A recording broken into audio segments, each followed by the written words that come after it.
Never say never. That fucks, putrid, never say never. Not too fucking clever. I'll pull the fucking lever. If you got problems, bottle don't solve them. Any problems, be a man, solve them. Look at the weather, gotta stay together. Camaraderie, solidarity, life don't last forever. Gotta make the best of the bad situation, and except for female penetration.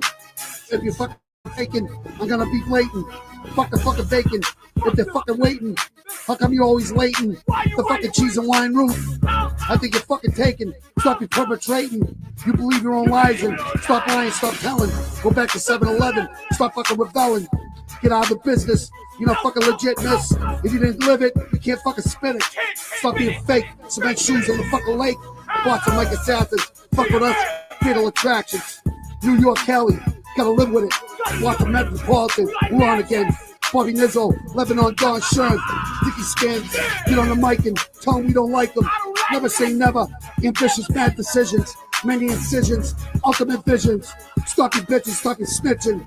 I'm like Grandizer, I'm much fucking wiser. It ain't happening, it ain't going down like that. Nah, that ain't happening. It ain't going down like that. Nah, that ain't happening. It ain't going down like that. It ain't going down like that. It ain't gonna happen. It ain't going down. Nah, that ain't gonna happen. It ain't going down. Nah, that ain't gonna happen. It ain't going down. It ain't going down like that. I was out to be surrounded by clout sound, the VOLUME. I was down to be palms together, I swear. The Shakespeare of pure hip-hop poetry. If my face wasn't on the cover, who would believe it is me? Picture being able to topple a rhyme, deacon my opponents as I climb, dealing with this industry slime, finding my rock mind and losing it to this clock flying. Don't put a period at the end of my rhyme. My conversation is an exclamation funnel in time. If I pummel, it's not over. If I get pummeled, I'll do a chin up and never roll over. I'm in an all-terrain territory. I'll sever the axe, never say never. I'm too clever. In fact, I'll wrap it up and keep it all intact. Crack leather to smooth silk, I'm always bringing it back. Shackle me to my raps, never say never. It ain't happening, it ain't going down like that. Nah, that ain't happening. It ain't going down like that. Nah, that ain't happening. It ain't going down like that. It ain't going down like that. It ain't gonna happen. It ain't going down. Nah, that ain't gonna happen. It ain't going down. Nah, that ain't gonna happen. It ain't going down. It ain't going down like that. Till I got blisters, heart beef, guard whispers. Never got girls, I ain't got sisters. The block got sniffers calling the cell. Some calling it fun, but I'm calling it hell. Eating is decreasing, credits no leasing. Everyone I'm talking to don't wanna listen. I just wanna glisten, I'll call it quits. Move from home to home like all over twists. Fuck North Pine Street, I just wanna find trees. Smoke with a dime piece and fuck when we Chinese. They see me on the block, they know I don't play. Plus I'm chasing that cheesy cheese every day. I'm not finna trip out, but when the night flip out. But if one of y'all said it, I will let this clip out and pop at your brain. I'm hot in the rain, since chopping the cane, yo, I've not been the same. It ain't happening, it ain't going down like that. Nah, that ain't happening. It ain't going down like that. Nah, that ain't happening. It ain't going down like that. It ain't going down like that. It ain't gonna happen. It ain't going down. Nah, that ain't gonna happen. It ain't going down. Nah, that ain't gonna happen. It ain't going down. It ain't going down like that. It ain't happening. It ain't going down like that. Bosses like that, you rip it. Lebanon,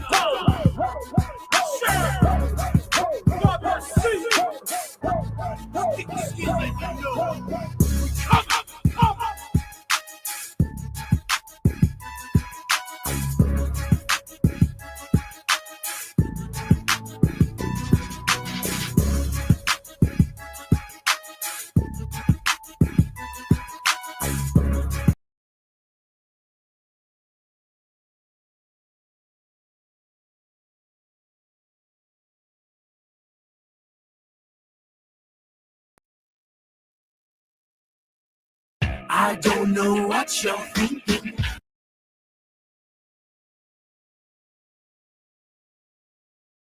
I don't know what you're thinking. I will hit your crib at night. I've crawled through many windows. I will come take your life. This ain't no game we playing. This our life or death.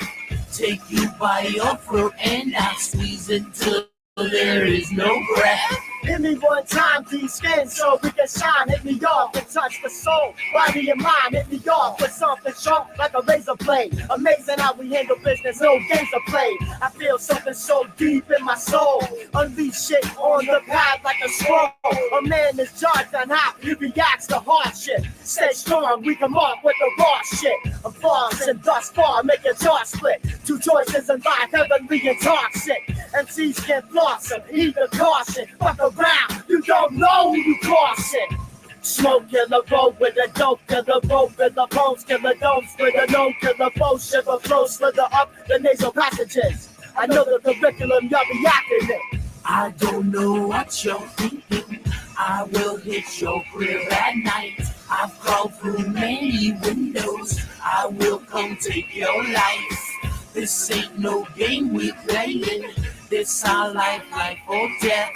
Take you by your throat and I'll squeeze until there is no No breath. shit for the 211. I'm not going to heaven. Born on the 7th. No repentance. 5 fucking sentences. 18 different entrances. Banging shit quick. Like a Bruce roast beef click. Bobby Miz all legit. Submit to this MC shit. MC shit. Be loyal to this MC click. Bobby Miz all legit. Ding dong bitch. Snitch ass bitch. Flamboyant for the rap enjoyment. Non-hesitant. I'm real with this shit. Don't think I'm weak, cause I'm kind, only kind, bud. I'll put your face in the mud, kick you in the ribs, blood bathtub, shark collar on the corner, and in the clubs, fucking Viking status, no hygiene 101, scumbag. I don't think you can hack the streets and the clubs. No mercy, no love. I don't know what you're thinking. I will hit your crib at night. I've crawled through many windows. I will come take your life. This ain't no game we playing. This our life or death. Take you by your throat and I'll squeeze until there is no breath. All these young cats, they think they're hot with their swag. Got the heat that'll melt them like the ice in the bag. On 100 degrees, have you floating away as we feed you to the fishes from the dock of the bay.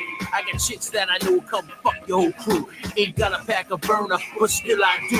Cause they hating on the kid, so the jealous got me strapped. I never hesitate to put a hero on his back. Rat-a-tat-tat. Any race or classes, contacts and glasses, quickly get the smashes. They ain't bosses, can't sit where I sit. Keep knocking on my door, but you can't get shit. You can't get in, yeah, like the line at the club. Riding on your man's dick, don't get you no love. Get you laid with a scrub, I'm in a 12-person tub. Lights out to your face, I'm smashing your foes. I don't know what you're thinking. I will hit your crib at night. I've crawled through many windows. I will come take your life. This ain't no game we playing. This our life or death. Take you by your throat and I'll squeeze until there is no breath. I don't know what you're thinking. I will hit your crib at night. I've crawled through many windows. I will come take your life. This ain't no game we playing. This our life or death. Take you by your throat and I'll squeeze until there is no breath.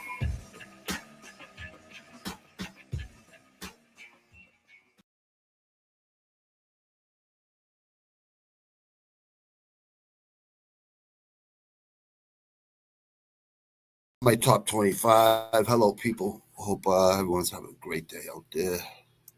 We got two great fucking we got Benavidez versus fucking Morrell. Fucking dope. Insane. And these two fucking fights. People are saying this one is better than the fucking main event. I think they're both equal. Like, honestly. Like, that's just me, though, you know? I'm excited for this whole card, to be honest with you. But I'm really excited for and it's early in the morning, which is good. I love early in the morning.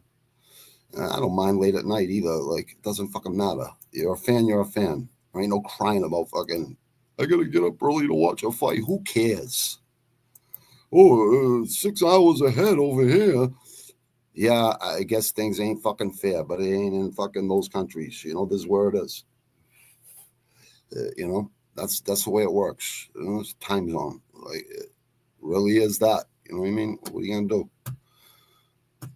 I mean, it's winter here. It's fucking summer in Australia. You know what I mean?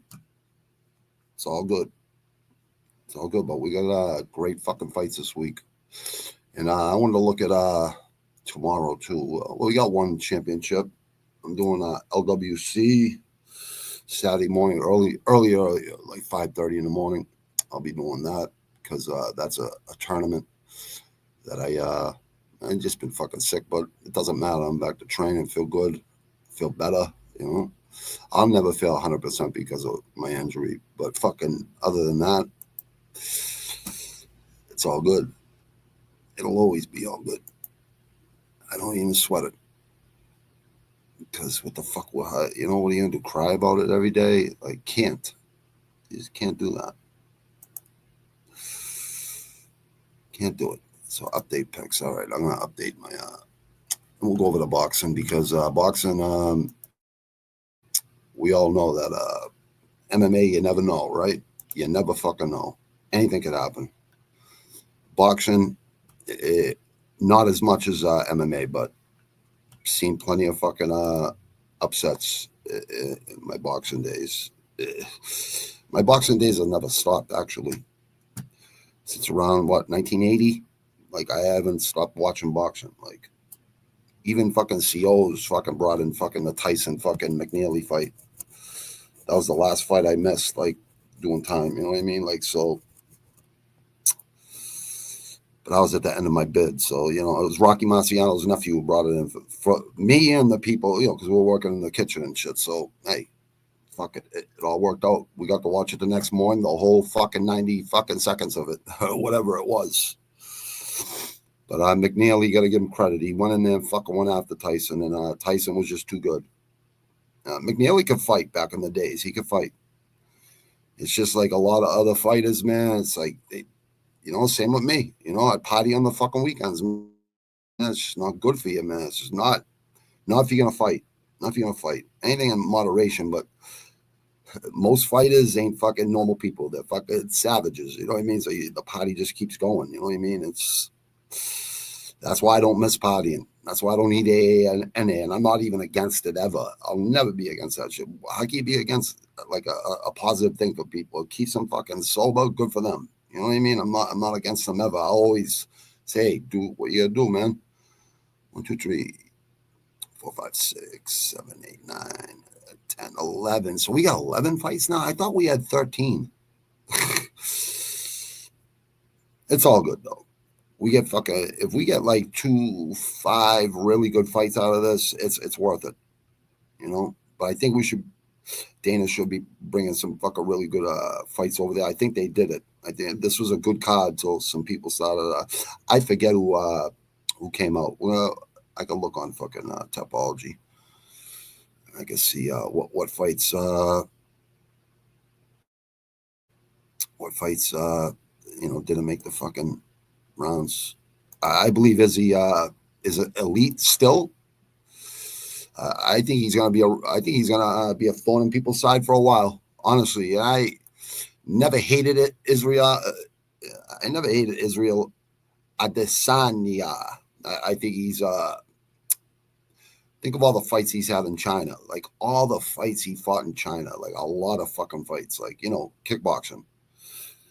You got to get the guy his flowers. The guy can fucking fight. Even Pereira said, you know, it was his hardest fight. And I seen Pereira in some scraps. You know what? Honestly, I watched fucking Glory since the beginning, like since way back. And Pride, all of it, Strikeforce, all of it. I don't remember Izzy till he came here. I'm like, man, this kid's fucking really good. And I started looking up his old fights. Like Izzy is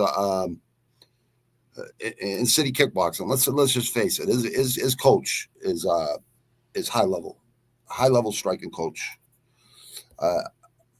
I just love striking, you know, punching and kicking.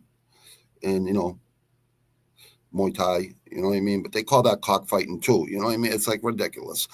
Don't let politicians tell you what the fuck you can do and what you can't do. I can't stand old people telling you what the fuck you can't do. I hate it. Like, I'm never, ever, that's why I don't like authority figures. That's the reason right there, because they're all full of fucking shit. But there are good ones, thank God. Thank God there's good ones. What the fuck? All right, here we go. I guess, it's not even fucking, this is why I need a producer for, but you know what? I don't need a producer because, no, you don't. You don't need a producer. All right, now it's up. It's coming up. Let me see. Yep. All right, cool.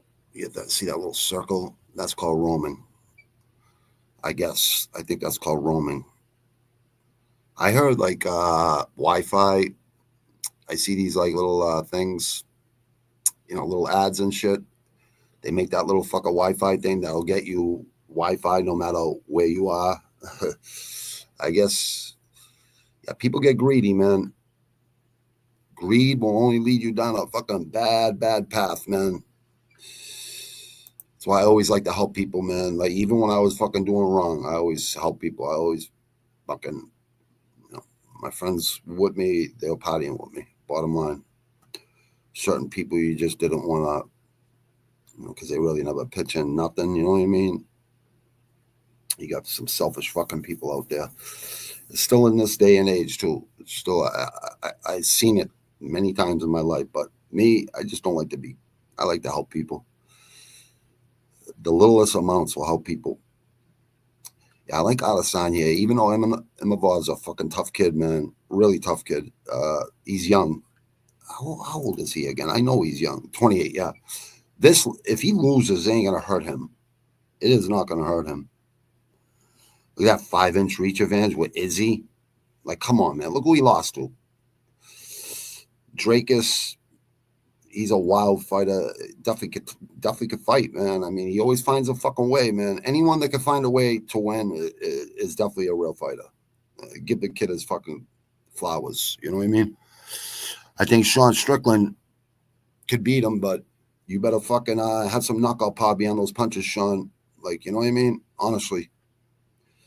You gotta stop talking that shit. Listen, Sean Strickland, I'm gonna give you because I ain't one of these little kids that you can fucking talk shit to, or a Navy SEAL. Navy SEAL should be able to fucking easily hang with you in a fucking sparring match. I don't understand that one, but it's all good. I know that fucking Navy SEAL can fucking, when you say I'm all American, he's in the shower with an AK-47. The AK-47 is a fucking preferred weapon of the enemy. They're not made in America. AR-15's made in America. America makes the best guns on the fucking planet. I don't care what anyone says. I'm not against any other country either. I'm just being honest. Other, like, Germans make great fucking pistols too. You know what I mean? I'm sure Russia makes some fucking great fucking pistols. I'm sure Japan. I'm sure fucking China makes some great fucking pistols. You know what I mean? But America definitely has that on lock. There's no question in my fucking mind. Anyone that knows anything about guns knows American guns. You want 44, 45. If you could carry a 50 caliber like Jesse the Body Ventura in the movie, I don't know how fucking real it was, but I'm sure he could. Hey, D Nio, what's happening, dude? Dude, I'm talking to a guy today. Let me ask you something, D. Can you kickbox, dude? Because if you can kickbox, I think I can get you a fight, dude. In America. You're not going to go to fucking China or, you know, Glory or anything like that. You know what I mean? You can just do it right here in America, dude. Miami or Cali. I'm pretty sure it's in Miami. So let me know, dude. The SKS is better than the AR-15. No. AR-15s, dude. AR-15 is what they give you. It used to be a AR-16. M16. I'm sorry, M16. Okay, would you be down for a kickboxing fight? Because I know the fucking promoter very well, dude. And he's always looking for fighters, man. You know what I mean? Ones ain't gonna give up and stand and bang. You know what I mean? I'm pretty sure you'll stand and bang. I'm pretty sure. You know what I mean? I'm willing to go to bat for you, dude. I'm gonna have him on like probably this week or next week. I might even have him on tomorrow. I'm not sure. I'm gonna call him today because I haven't talked to my friend George in a while. But he's definitely a friend and a good dude. He's a lawyer too, but he runs.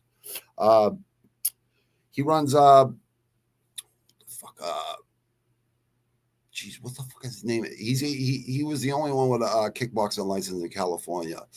Fighters Rep. Yeah, it's probably in Miami, bro. Miami or Cali, one or the other.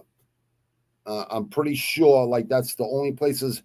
I'm pretty sure he moved out to Miami. That's where he said he was moving back to. So, but I'm not positive. I'm going to call him today. But I did talk to him online. You know what I mean? So we're going to start talking fights once in a while. You know what I mean? Or post fights or whatever. I like to talk to him about, like, I'd like to talk to him about this right now. But he's, if he's in Cali, he's like 4 hours behind. You know what I mean? So I'm not going to bother him that early. You know what I mean? But he's a good dude, really good person. And if you go in there, Denial, and do your thing, dude, he'd probably be calling you more often. You know what I mean? It's just another guy to give you a fight, you know, another place to fight. You know what I mean? And you're not an amateur, right? You're a fucking pro, right? Or even if you're amateur, that's fine because he has amateur fights too on the pro cards. You know what I mean? So he has a couple of amateur fights and the rest pro. So you can still fight. All right. Depends where. That's fine, dude. I always keep my word, dude. When I say hang in there, dude, I tell you, keep training. I think I get you a fight. Let me let you talk to George Francis. Really good man. And really good guy. You know what I mean? Not an asshole. You know what I mean? Really good promoter. You know what I mean? So definitely looking out for people. You know what I mean? And you'll get paid. You know what I mean? I'm pretty sure you get paid. I'm pretty sure if you're not amateur, I'm pretty sure you're gonna get paid. And you just stay fighting. You know what I mean? Just stay fighting. You know what I mean? What the fuck, man? That's the best thing anyone could ever do is stay fighting. Stay fighting. It's when people take time off and get. I know Denial could probably he would probably agree with me here. It's just like a lot of fighters say, you know, like smart fighters, anyways. You know, ones that see the psychology of it. Once fighters start making money, like real money, you know what I mean? Good money, you know what I mean? 6 figures, whatever. They think they're rich. They think they don't ever have to worry about nothing again. But that money goes quick when you got kids, the cost of living, everything. It just, you gotta invest money. You just gotta, you know, fighting is like a thing you want to stay in for 5-10 years. You know what I mean? And if you can stay in longer, stay in longer. You know what I mean? But most fighters' careers don't last, you know, more than 10 years. You know what I mean? The novelty wears off. We know when they're in their primes. It's like I am Mike Tyson, like versus Holyfield. That would have been fucking insane in the 80s. You know what I mean? And Rick Ball would have been insane versus Tyson in the 80s. I think Tyson in the 80s was almost unbeatable. But Holyfield was a cruiserweight, and I don't think people realize this. He was a cruiserweight. And that was right before there was no light heavyweight in fucking boxing when I was watching it. There wasn't. It was just heavyweight, 200 pounds or above. And my friend, his father who trained me, he was a heavyweight, but he'd always fucking weigh in at 198 and shit. He just liked to fucking fight at like 197, 198. You know what I mean? But they let him fight because he's a Golden Glove champ, junior Olympic champ. God bless his soul. Stephen the Fighting Tunnel Rat Sigliano. And that wasn't because he was a rat, just because he was a tunnel. You know, always fucking working. You know what I mean? And same with me, you know? Fucking both of us. Me, him, and Eddie Silva, salute, brother. You know, he's still alive. He's almost 15, 20 years older than me, but he's a fucking savage. Straight up savage. Good man, too. Very good man. Smart. Yeah, I want that to happen for you, D. Like, honestly, I want to, like, I always have to keep my word. So I think, I don't think you're going to have a problem with it. So you kickbox, bro. There you go, brother. I think I can make that happen. I'm pretty sure. I don't think George is going to say nothing bad. You train all the time, right? At a gym, from what I hear, right? I think you train like with certain people that I think I know. I think I'm going to be doing one sprints with my friend Travis Demko this weekend. This weekend. I don't know, but he said definitely, you know, we should go out and do it. Talk about it after podcast after. I said, yeah, let's do it, kid. You know, because I think he has a lot of fucking potential too. He fights at 145, 155 D. Where you fight at, denial. Like, I never asked you what weight class you're at. I never asked you that. But I want to see you. I want to see you fight. And even if you lose, dude, I'm still gonna respect you because I know how fucking I've been in those fucking I've been in the ring. You know what I mean? I know what it takes, just the balls it takes to get in there. It doesn't take balls to get in a regular fight on the streets. You know what I mean? That's easy. Getting in there with fucking people that know how to fight, it's a whole different fucking story. Yeah, I got Izzy here. Even though Imavov is definitely look, number 5 and number 4. I mean, I don't think Izzy is ever fucking going under the top 10. I don't think he's gonna lead that top 5 for at least another year or two. He's only what is he? Only 35. Yeah, he's only 35, man. That's, believe me, people, you're only as young as you feel. Yeah, I will let you know, dude. Just let me know what just tell me what weight class you are. That's the only thing I don't know, brother D. And you got to get at me in the Discord or something. Give me a name and everything so I could give it to him. You know what I mean? He'll look you up and stuff, and we'll get you in there, brother. You know what I mean? We'll get you in there. His next fucking I think he does one every 2 months, something like that. I think he does 5, 6 a year, maybe even more than that. Maybe even more. You know what? I like Imavov. I don't think you could make a bad pick here. I really don't. I could have swore Izzy was a fucking was plus money a couple of days ago. But whatever. Who knows? Adesanya. I got Adesanya like round 4. Maybe even sooner. Like, that reach is a fucking problem. And Izzy can get up. Izzy can get up, like, from wrestling. He can wrestle too. I think people are definitely I don't know if people really understand, you know, striking. Everything starts on the feet. And if people don't know that, someone's going for a double leg on me, they're catching a foot to the fucking face or a knee or an uppercut, something. If they're fucking going for a one leg, you know, single leg, fuck a double leg, they're getting a knee to the fucking head. Guaranteed. Or a fucking Adam Vinatieri. Boom. Ain't happening. It's just all footwork. It's all about footwork. It's all about footwork, man. Let me see. There we go. Yeah, it's still on there. All right, good. Adesanya. I got Adesanya. I'm gonna. This might go into deep waters. I don't know. I don't know if this is going to deep waters. I'm not sure. I'd say 4. I'd say 4 or under, but it could go the whole fucking 5. Who knows? But I think one of these guys, it's either knockout by Izzy or TKO by fucking Imavov. I don't think Imavov could strike with Izzy. Obviously, he could strike with him, but I don't think it's gonna. I don't think he's even on that level. To be honest with you, the elite level that Izzy sets up strikes. Everything is set up by him. You know what I mean? Like, if you really watch him, really watch what he's doing in there, like, and people are like, oh, go in there and get in close and fucking bleed and this and that. Well, you're not fighting, so you don't fucking know. It's like, people really don't know about fighting. It makes me laugh, actually, people that talk shit about fighters. And then these fighters, these mixed martial arts, they'll fucking fly out to your fucking state and fucking go choke you out and fucking show you how easy it is. It's like, I don't think pro fighters should be doing that, but there's only so much fucking people could take, you know what I mean? So be careful who you talk shit to. I feel bad for MMA Guru, man. I do. Like, it's freedom of speech. You should be able to say whatever the fuck you want to say. But there are consequences for talking shit. So I don't think those consequences, he shouldn't be fucking kicked off fucking Fight Pass or anything like that. That's just my opinion. I don't know Fight Pass, or it's not my fucking decision, but I feel bad for the kid. I do. But you better hope you never run into John Jones on an elevator, dude, because I don't know, man. I really don't know what you would do, dude. I don't think you're gonna do too well. This fight is really fucking pretty good too. People are saying this fight's better than this fight. I think they're both fucking equal. They're both very you just don't know. You don't know.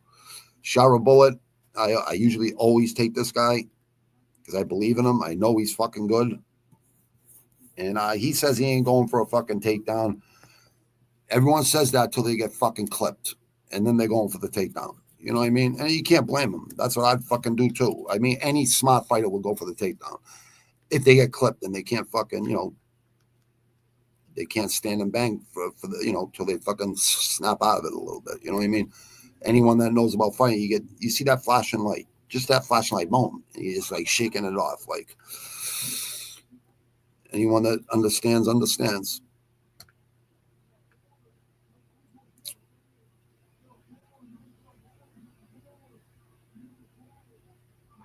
I got my neighbors playing music over there. I love music. So play your stuff, man. Neighbors, it's all good. Play your shit, bro. Hey. Yeah, I like Venom Page, man. Even though I like Shara Bullet. I don't know, man. I think Venom Page at middleweight, I think that's a perfect weight for him. It looks like he's fucking like dying of fucking starvation there, man. Like, and me, myself, food, I think you should eat healthy. I think 2 meals a day is really good for you, like honestly. But when you're training 2-3 times a day, you need supplements. You definitely need supplements. Yeah, you gotta drink a lot of water too. You gotta drink. I would go with 2 gallons a day if you're training fucking 2-3 times a day. I go with fucking 2 gallons a day. And if you got to work, right, a gallon at work, a gallon at the gym, a gallon at the gyms, whatever. You don't want to drink too much fucking water, but 2 gallons ain't gonna hurt you if you're sweating that much.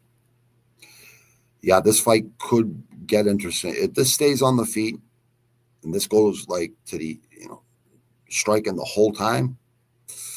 I don't think this is the other thing. See with the reach, 6-inch reach for elite striker like fucking MVP. Michael Venom Page. Shara Bullet's gonna have to get inside, and it's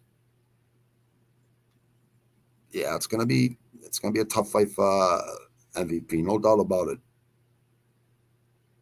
No doubt about it. But I just think he's a lot better. Just a lot better. That's my opinion. I could be wrong, though. Shara Bullet's definitely good. Definitely better than average. And especially one eye. Got to give the guy a lot of credit. I'll never fucking say this guy ain't good because one eye. The guy's fucking made it this far. He's in, 16th? 13th for Venom. Michael Page. Yeah, they got to break into that fucking top 10. And whoever wins this fight probably will. Yeah, it's like top 15 in every fucking every weight class. It gets harder and harder. Once you get to 15, top 10, top 5. Top 5 is when you're gonna really, but top 10, I would say. Yeah, even top 15 is gonna be hard for certain people. You know what I mean? It's all a confidence thing in your mind. And if you know what you could do to people, if you've done it before, you know what happens when you hurt people, when you hit people. There's born punchers, there's born strikers. You know what I mean? It's technique is all. If you learn good technique, then you could drop people too very easily. They say 5 pounds of pressure to drop someone. I'd say it's about accurate, but it all depends on the person too. Some people just refuse to fucking go down. I've seen it happen a lot of times. I've seen 3-hour fights, man, where people were just beating the snot out of each other in the streets, man, and would not stop. Like, it would not stop for 3 hours. I'm not even exaggerating. 3 hours, man. Like total savages, man. I like MVP here. These are both really hard fights to pick. Probably 50-50, but minus 185 for Shara. I like plus 155 money for the people out there that want to make money. And that's 6-inch fucking reach advantage. It's going to be a problem for Shara. I'm telling you right now, it's definitely going to be a problem. With the flying knees and fucking everything fucking MVP does. And MVP's been working on his jiu-jitsu, and I'm sure he's been working on his wrestling. I know he's been working on it. He says he has. I believe him. I believe him. Let me see. Yeah, he lost Gary. I don't even think he lost that fight. I think that fight should have been a draw, actually. Kevin Holland, I wish he'd fucking start training and take it like really seriously. And go down to 170. Douglas Lima, yeah. I remember all these fights. I was listening to Smith the other day. He was saying why, like, Bellator, kind of folded. You know what I mean? Bellator, I hope the UFC grabs, at least fucking 5 or 8 of those fucking fighters, 10 of them. You know what I mean? There's guys in Bellator that are definitely, could do it in the UFC. No doubt about it. No question in my mind. Patchy Mix, guys like that. There's just a lot. Usman, you know what I mean? That kid from Ireland, that kid's fucking tough too, man. There's a lot of fucking good guys, man. There's a lot of good guys in fucking Bellator. Even that woman that beat what's her name that just came to what she won 3 gold medals. I forget her fucking name. It's right to tip my tongue. But I remember I picked against her because I thought that woman was gonna beat her in Bellator, and she did. The woman beat her in Bellator. She can come over to fucking UFC and do well. Not just men. There's like 1 or 2 women over there that are really fucking technically sound too. Yeah, Douglas Lima, Storley. Yamauchi is always a tough kid. Yeah, Kevin Holland. Leg kicks, KO, yeah. Yeah, them leg kicks. Now, I heard Shara wants to fucking leg kick Venom Page. Venom Page got some of those. They might not look it, but he's got strong legs. He got great fucking balance, got great takedown defense. I mean, the guy's got footwork. Guy knows how to fucking strike, man. Bottom line, I know a lot of people don't. I didn't like him in the beginning. In the beginning, when I first started watching, I'm like, what the fuck is this guy like? But, man, I see him fucking break that guy's fucking orbital, and I think he fractured his skull too. Or fuck, I forget. That's fucking serious shit, man. Bone on fucking bone, man.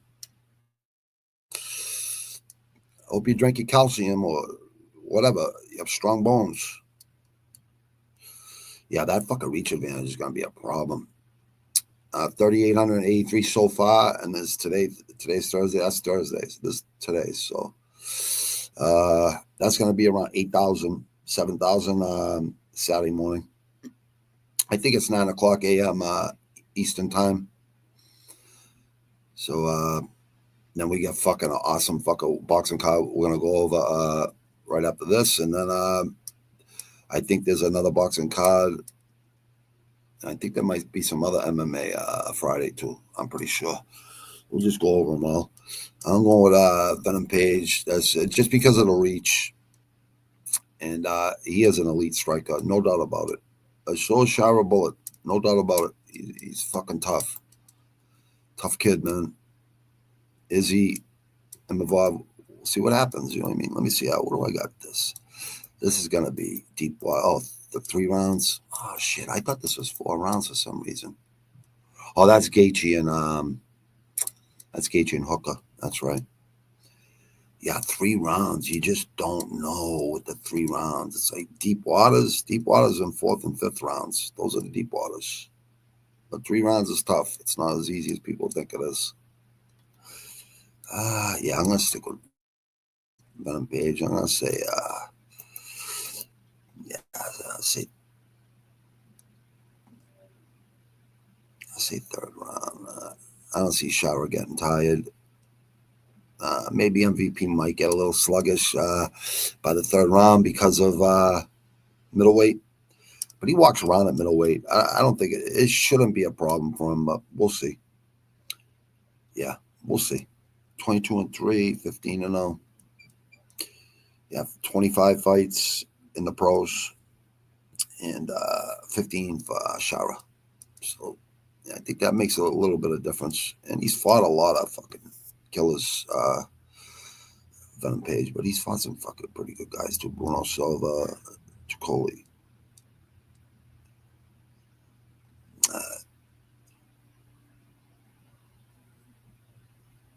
he's fought some pretty good fucking guys. No one like elite, but good enough and better than average, way better than average.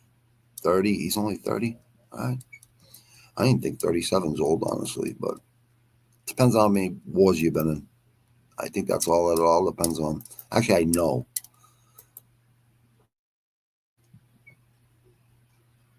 Some people could get through that, though. Like George Foreman, look what he did to Michael Morrell, man. Come on. Teddy Atlas called him a bum a million times. He said, bum, huh? Oh, I'll show you how much of a bum I am.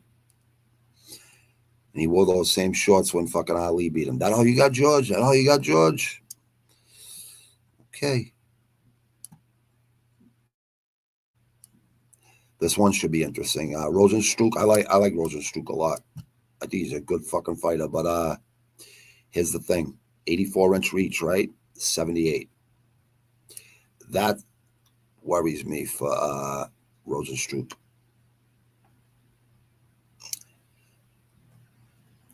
Aspinall. Volkov just got the reach. You know what I mean? We all know that. He got knocked out like a year, 2 months ago. That I don't think it's going to affect him. All right. So Curtis Blades, right? Kind of the same, but Rosenstruck got the kickboxing, right? He looked good 5 months ago. He really did. He looked good there, too.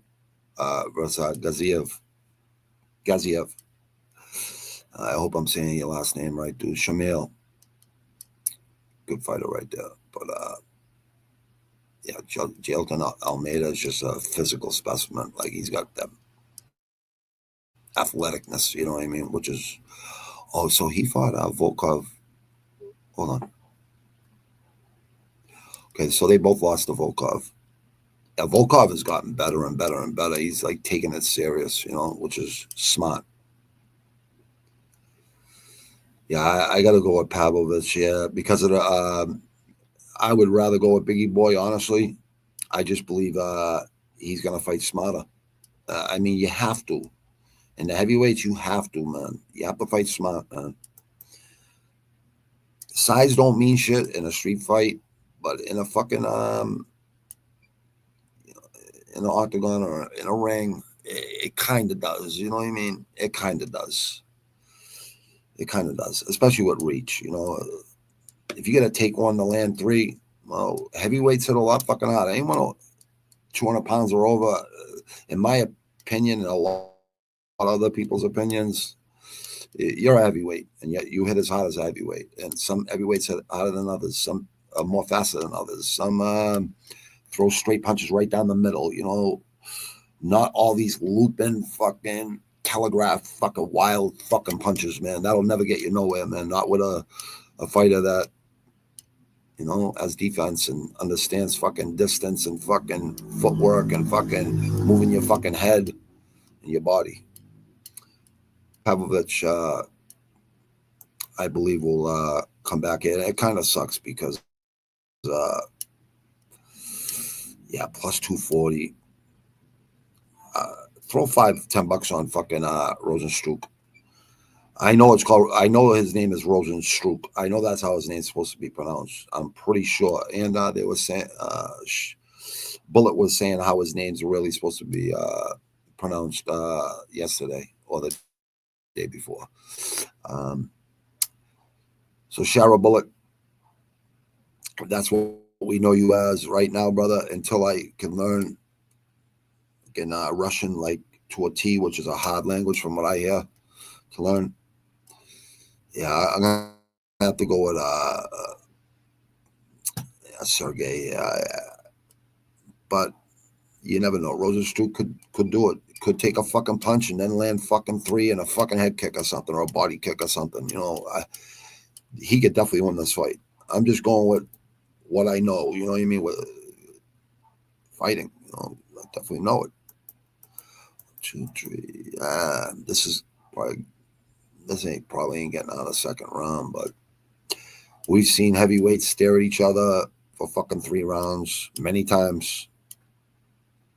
No one throws a punch. No one throws anything. They just stare at each other. They don't want to make a mistake. I like to see Rosenstruck keep fucking going, but I like to see him get back on the winning fucking track too. 18-3, so 21 pro fights. 18-3 ain't bad in the heavyweight division of MMA. It's not bad at all. 15-5, not bad. I've seen a lot worse fucking records, and you know he came back. He came back with two really good ones in a row. So he must be training really hard. Rosenstruck. He looks more leaner, which you should be as a heavyweight, in my opinion. It doesn't matter what you look like, though. Like some people are just big boned and thicker. It might look like they're heavy, but they're really not. That's what they feel good at. You know what I mean? They feel fast. They feel cardio's good. Everything. Don't judge a book by its cover. Definitely don't do that, because that's where a lot of people make mistakes. You can see somebody with a dad body. So they call them dad bodies, right? Look at Fedor. Fedor didn't look nothing like a fucking elite fighter, but he would always find a way to fucking smash your fucking dome. And yeah, Fedor never gets the fucking credit he deserves, and he should. Let me see, Curtis Blades. Yeah, I gotta go with Pavlovich. Yeah, Pavlovich. Rosenstruck, I'm rooting for you, brother, but I think that reach is going to be too much. I'll go round one. I think this is just going to be a war right off the fucking bat. Saeed Nurmagomedov, man, that fucking name over there, man. Salute Khabib's father, man, Abdul. You did a good job with these fucking young men, man. They're all fucking troopers. They're all tough, man. And good for you for teaching these kids the right way, man, because they're all very humble. And seeing Umar talk so highly of the kid Hughes, I like to see that fucking that honor. And he said, I underestimated you, and he said that was his hardest fight in MMA. So probably Khabib was probably his hardest training. You know what I mean? Like sparring with Khabib and shit. That's got to be his hardest, or his brother or Islam. You know what I mean? But I think the reason Islam is so good at striking is because of Umar and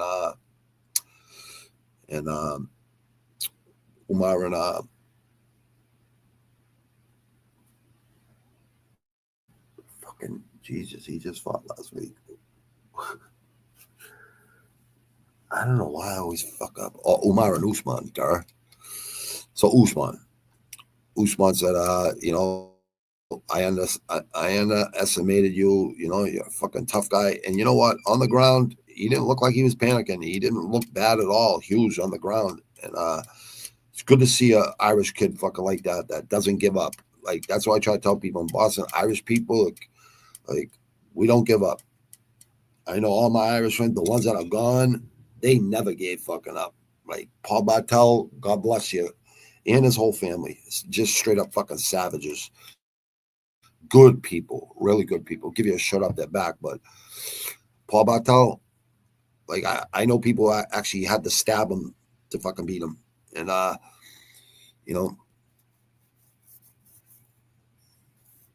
and Barry, his brother, fucking chased them all with a sawed-off shotgun. Like, this is fucking back in the fucking late 80s, people in the early 90s.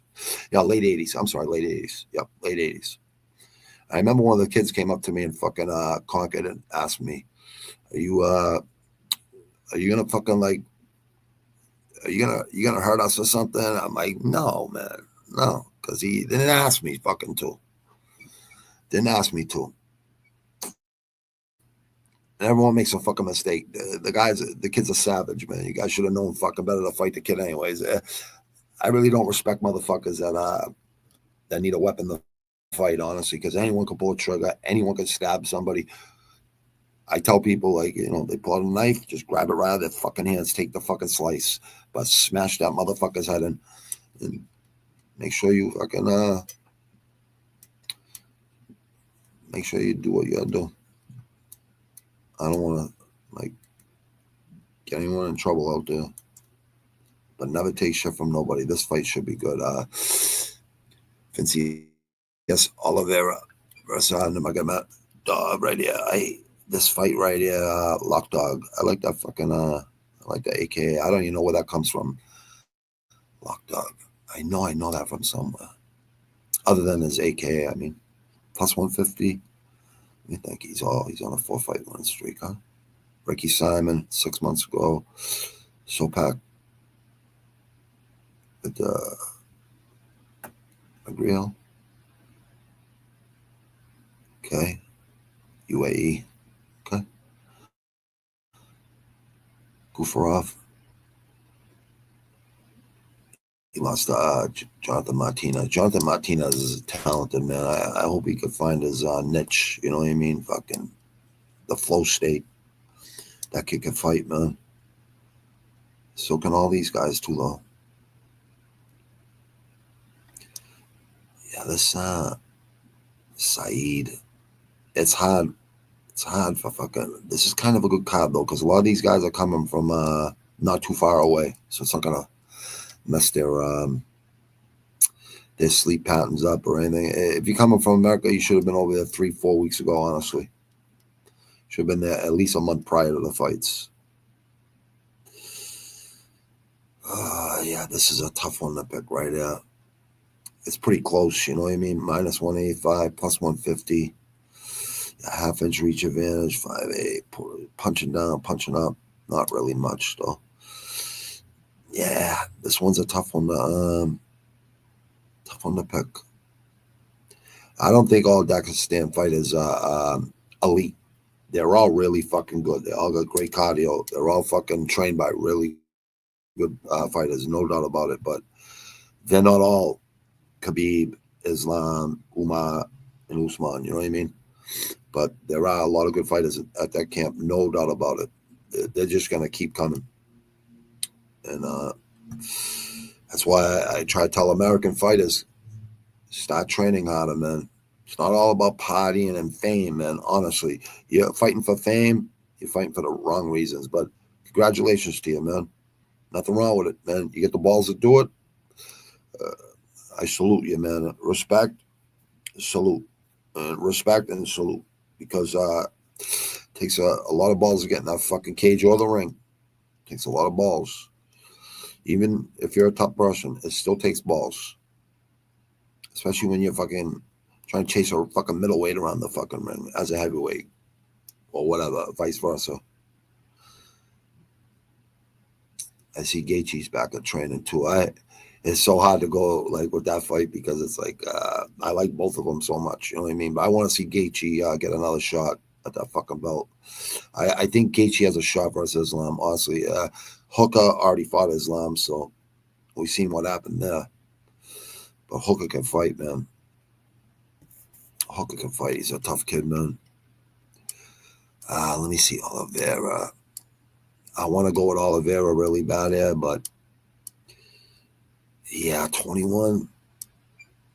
21-3, 18-3.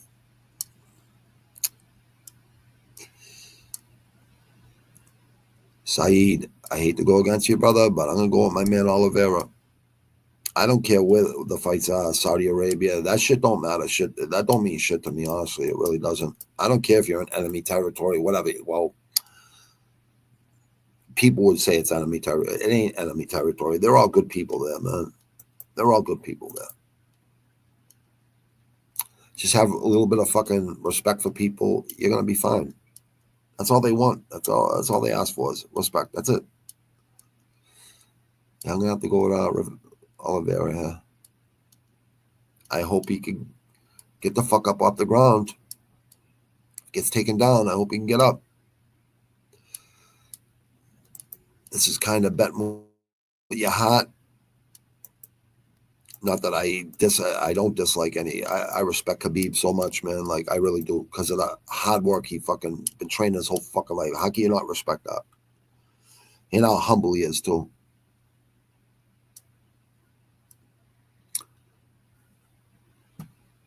Oh, Zion versus Davis. I like this kid Zion, man. This kid can fucking fight. France, right? Yep.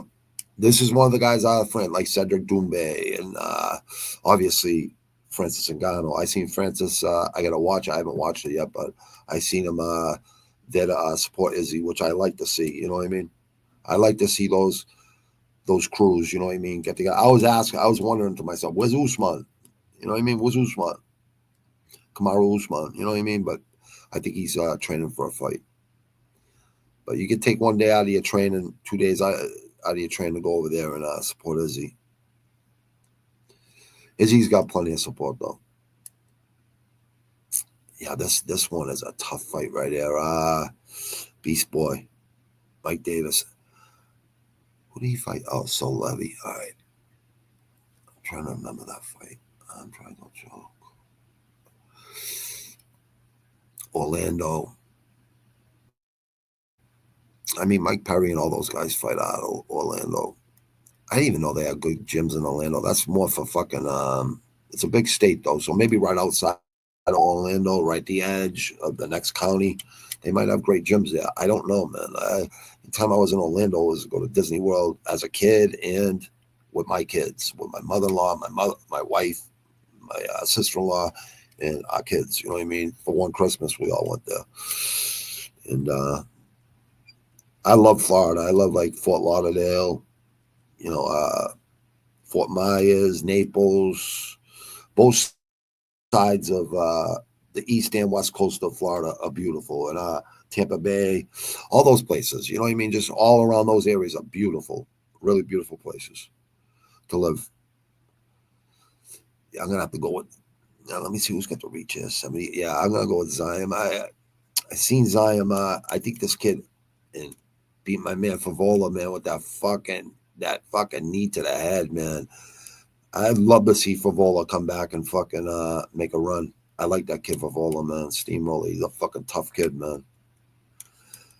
Terrence McKinney. Lost to Terrence McKinney, huh? Really? I don't even remember that fight. 2 years, 10 months ago. And I watched it. I guarantee it. I just Jai Herbert. Figlak. Claudio, that's my stepfather's name. Claudio. Like his father used to say, Claudio, sham. That's what the old Italians say. You know what I mean? Sham. I'm going to go with the Smile Killer.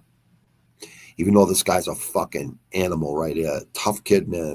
Mike Davis is a tough kid, man. 40 fucking, he's like, he should be way fucking, he should be in the top fucking 20 at least. Really? 42nd? All right, Zion. Here's your chance, Mike Davis.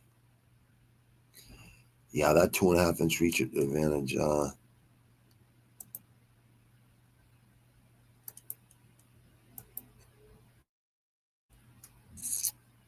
I'm 155.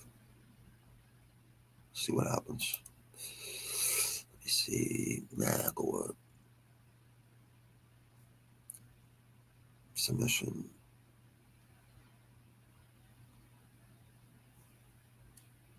I'm not in a level split. Yeah, that's the thing I worry about with Zion. Like not really heavy hands.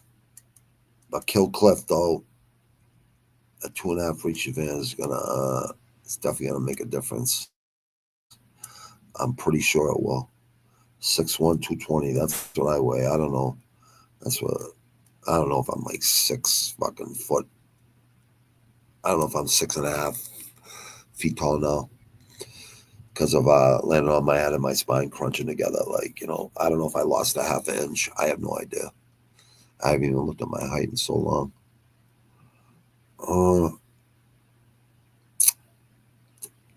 Yeah, this is a hard one to pick, but I'm just gonna go with what I think. I'm gonna say a decision because stay up the ground, Zion. Stay up the ground, kid.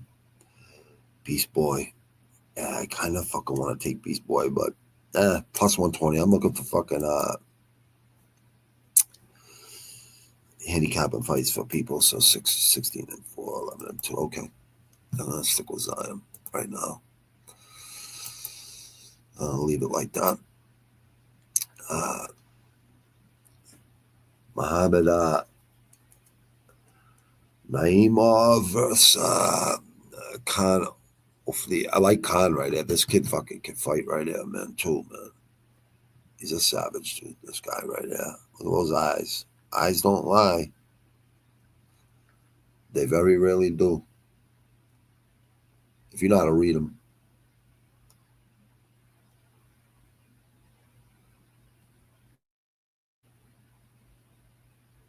Hex, huh? Marion Santos. Yeah, I remember that fight, actually. I took the ground strikes, yeah. Felipe Lima.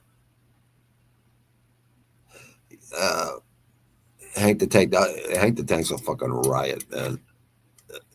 What he said about choking people out. No, I don't think it could hurt your fucking brain. If you did it every fucking day and shit, I'm sure there'd be some fucking problems, maybe some neurological, like, I don't think it's that bad though, honestly. No, to go to sleep for a couple seconds, no, I don't think it's that bad at all. Could fuck up your your sleep patterns. I don't know. Never been choked out. I've been in hemlocks and shit, you know, been in fucking, they're definitely gonna fucking choke you, you know what I mean? Come from behind or whatever, but there's ways to get out of that shit. You gotta go learn for yourself how to do that. I know how to get out of it, but a lot of people don't because they panic. You can't panic. Ever see Volkanovski fucking training underground, like underwater, I mean, way down, you know, at the bottom, and people trying to hold him down there? I mean, he's not panicking. You know what I mean? I seen him training like that a couple of years ago when he was on his run. I'm like, that's why. Right before the fight he was at with T-City. Yeah, he was in two of his best fucking submissions, and he got out of those submissions and started pounding the shit out of them. So T-City's a tough kid, man. I mean, he had those locked in, and he got out of that shit because of that underwater training, not panicking. You know, you cannot panic. You can never panic. I know it's your first, it's everybody's first, like, emotion or whatever. That's why training is so important. And then when you know, a lot of things you use in training, you're probably not using a fight, you know what I mean? But it's always in your mind. It's, you know, you work it, you know what I mean? So you don't got to think about it. It just happens. It just happens. That's why I always say fundamentals and technique over and over and over again. Then you don't have to worry about where your foot, you know, your foot, you know, being on balance is so important, man. You put your feet together, like, say you're on a fighting stance, and you're trying to be less of a target. So you like that sideways, you know what I mean? And you know, obviously be able to switch it up, right? But when you're sideways like this, and then your feet come together, like, you know, right underneath your shoulders, you just go like this to somebody, push them like this, they'll start to tip over, no matter what. It's the laws of physics. It's true. Keep your balance and keep your distance. You know what I mean? This kid Khan, man, is so fucking good, man, right here. And he trains at City Kickboxing and shit. I know he does. I seen him over there training. Izzy likes him a lot. Izzy says he's fucking really fucking good. And I like anyone that trains out of Denver, Colorado, because great fucking elevation fight team. I seen Sandhagen in there with Trevor Whitman. That's a good move for Sandhagen. Really good move. Gaethje, you should be in there fucking sparring with fucking Sandhagen, man, because he's got such good footwork, man. If Sandhagen can learn how to throw lethal punches along to go with his fucking lethal fucking kicks and fucking knees, if his fucking hands and elbows were as vicious as his fucking flying knees and shit, he'd be a serious fucking problem once he learns how to throw fucking punches. Even though he throws pretty straight and pretty technical, he's pretty technical. He needs to learn how to throw harder punches, man. Like, I can't stress out enough to people, you know, use heavy hands. If you're not a born puncher, use fucking heavy hands. Do a lot of like explosive fucking movements and shit like that. That'll help you. You might not be a born puncher, but you could definitely learn how to fucking put more behind those punches. No doubt about it. That's where technique comes in. Yeah, Santos, you got KO'd 5 months ago. Well, everyone knows how I feel about this. Anyone that watched me understands what they know how I feel about the 6-month rule. After you rally your brain and you get knocked the fuck out, you need 6 months to rest that brain.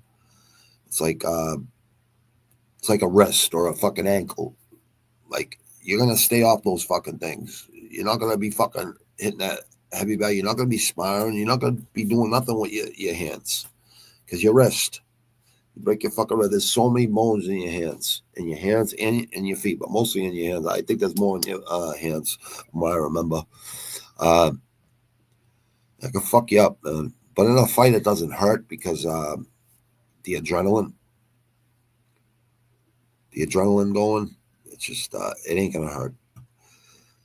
Yeah, who did you lose to last? Oh, submission, red nigga choke. Okay, 7 months ago. CKO. Yeah, unanimous. KO. Heavy hands, man. Hold on. Head kick and punches. Yeah, heavy kicks. Kicks are always going to be harder than punches, because it's obviously the lower part of your body is where all your strength is. It doesn't matter the size of someone's legs. I mean, look at John Jones. Look how small his calves are, but his fucking kicks, vicious. And MVP. Look at his fucking, he has really thin fucking calves. It's just on the balls of your feet, it's that torque. And kicks, kicks are going to hurt you. They're going to fucking hurt you. They'll definitely discombobulate you, without a doubt. But if you don't go out from a solid head kick, it's because you're fucking mentally trained not to go down. And eventually you're going to go down. There's only so many you can take. Punches, a different story, I think. Yeah, this one is tough. They're both coming up. They're both 11-3, except for one. He's got one more fight. 98th. Khan, really? 98th? You should be in the top 50, in my opinion. Yeah, he's right about where he should be. Well, let me see something real quick. One more thing. Okay. Yep. Yeah. You know what? I'm sorry, Khan. I like you, brother. Genghis. I love it. Genghis Khan. I love it, man. I think this one's gonna be tough. That 4-inch reach advantage, though. I gotta go with him. I gotta go with Imavov. Ahmad.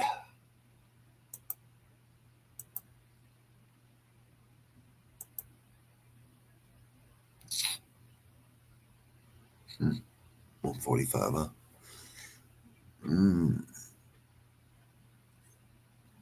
I think these guys are gonna fucking. I can see a TKO or a KO in this fight. I can see a KO by him, or a TKO or a KO by him, or a submission. Khan, I hope you do well. I gotta go with. I got minus 260. Man, I'd like to play. I'd like to take this kid, man. These kids from Turkey, they're fucking tough, man. Even in Muay Thai, man. Absolute MMA and condition. I know he trains at City Kickboxing too. I know that for sure. But Denver, Colorado, man, that's a good place to fucking train, man. Hillman. A lot of hills in fucking Colorado.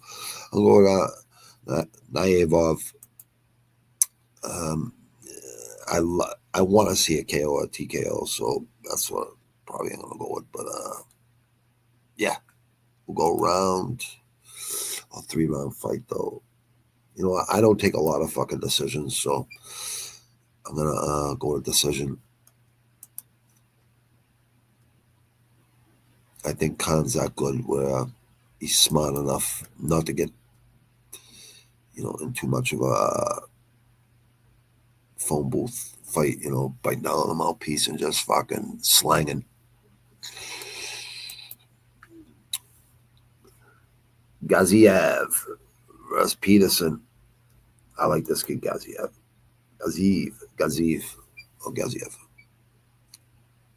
Sorry if I'm hacking your name, Shamil. Thomas Peterson, the train. 9-2, huh? Usman, yep. I remember that fight. Yeah, he just outdid him. Out-cardioed him.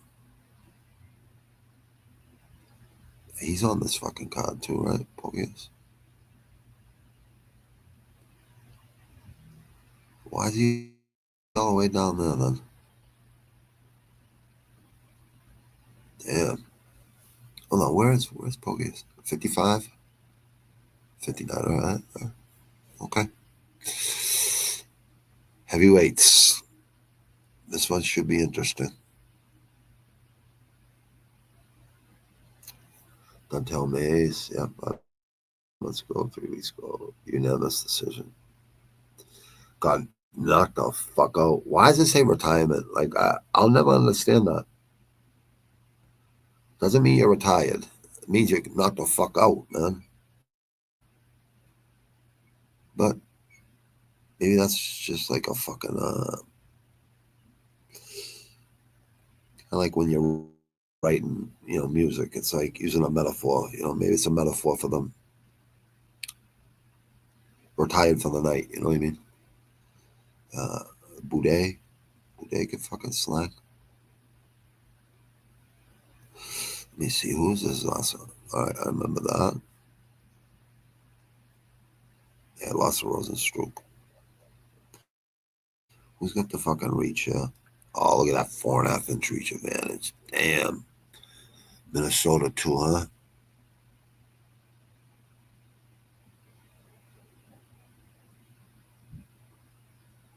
(13-1). I could definitely see some fucking underdogs on this fucking card. No question in my mind. 6'4", 6'1". This one could be hard for both fighters, actually. Punching up, Woods. A lot of people don't like punching up. It's not what you like anyways. It's what you have to do. You know what I mean? That's why I always tell people, throw punches up in the air like this, straight up. That'll help you with your throwing up. Throw punches up. Mike Tyson was smaller than all his opponents, almost every single fucking fight. Go back and watch Mike Tyson in the 80s, right? He's what, 5'11", 5'10", fucking 216 in his prime. That's what he was, like 214, 212, 218, 222, in between those, pounds, 222, 222. I thought he was best at like 218, 220, 215, 216. Like just really fast, you know what I mean? And always slipping, using his head movements. You've seen when Tyson started going down, when he stopped using head movement. That's when he started going downhill. But he still won those belts back, you know what I mean? Still won fucking 2 of the heavyweight championship belts back after he got out of prison. And I don't even think he fucking, I honestly believe he was fucking innocent on that charge, honestly. Mike never needed to go take it ever in his life, but I don't know him personally. I thought that was a big witch hunt on Mike. I think it was fucking Don King who fucking set it up, but that's just me. That's what I think, because I know how people are. I know fucking people are, man. Yeah, people are scandalous and they're fucking. There's nothing wrong with being scandalous for the right reasons. That's like, it's like a word. Scandalous ain't a horrible word. It could be used as a good thing, but snake in the grass. You know what I mean? You chop the head off, man. Plus 300 for Scott Thomas Peterson. If he had the reach, I would fucking take Peterson. But yeah, this is gonna be tough for Peterson. He's a tough kid, Peterson, though. Webster, Minnesota. Be proud of your man, because he's a tough kid. 13-1, though. I'm gonna have to go with where the fuck Bahrain? Huh. 7%. Look at this. 4% by submission, 33% by KO, 54 by decision, 47 by KO, TKO, 3% by submission.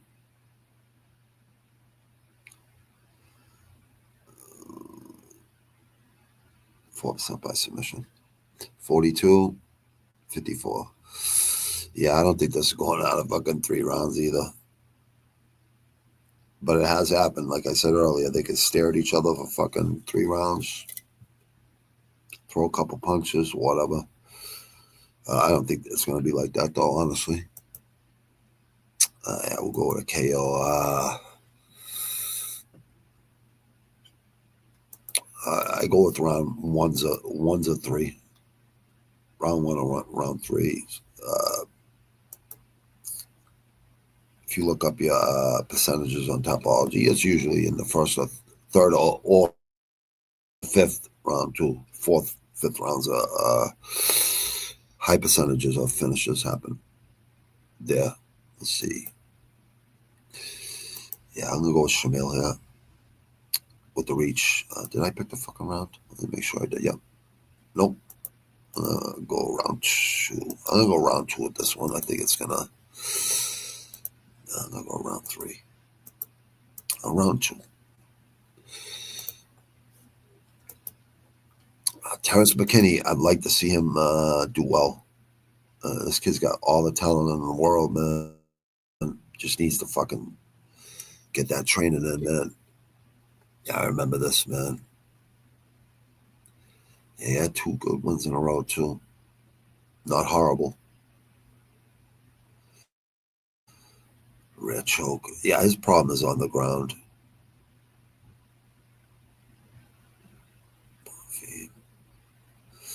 Yeah, 2 and 3 in his last 5, huh? 73. He's got the 3.5 inch reach advantage. This might be a good fight for him. The Bosnian bomber. Huh? Denmark, huh? Shout out to Denmark. Shout out to Netherlands and Amsterdam.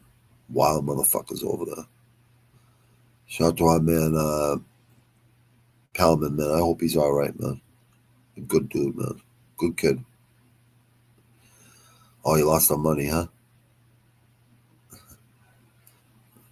I heard something about Money Moncano going to fucking Dagestan for 3 years. You know, that wouldn't be a bad idea, kid.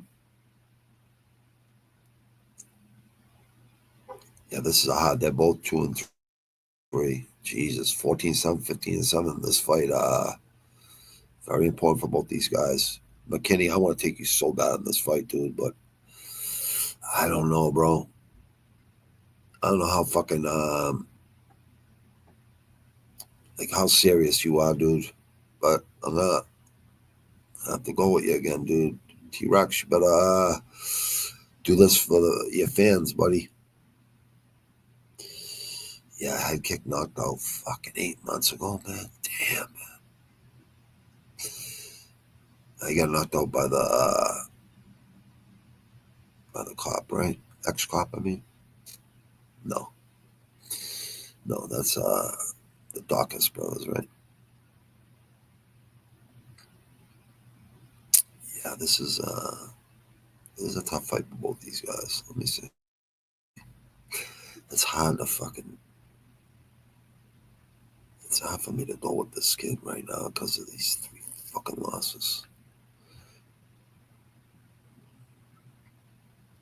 Win and 2 losses. Win, 1 loss. It's like, are you gonna go with that 2 losses again? 2 losses, 2 wins, 1 loss. Are you gonna go with the 2 losses?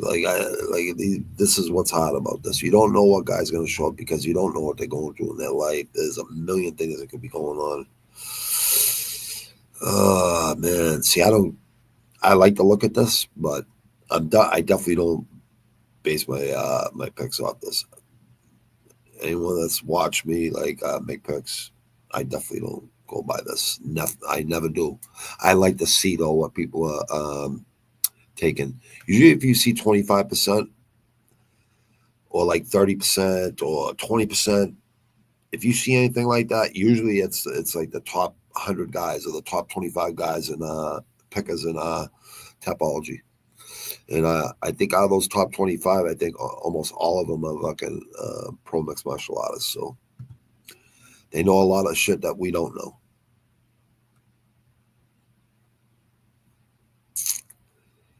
Yeah, this one plus 275.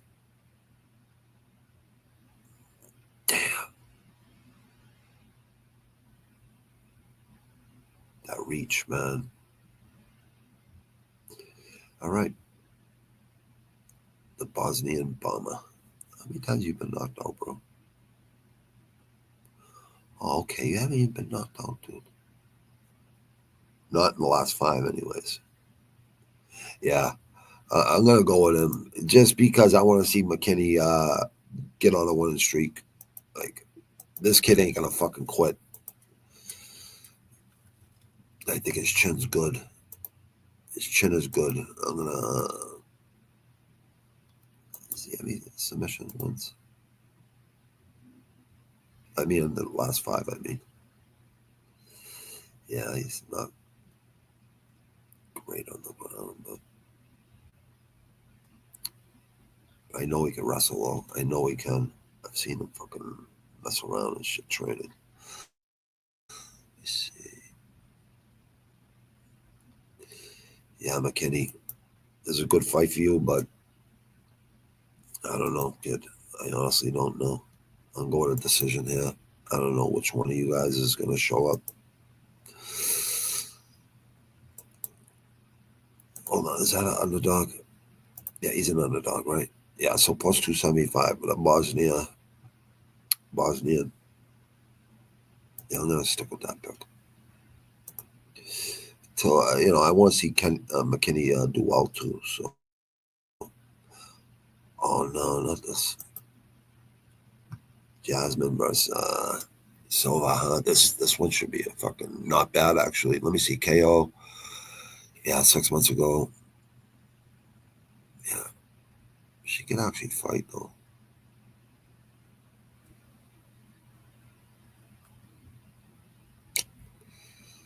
Yeah, though. I don't know. I think this is easy pick, yeah.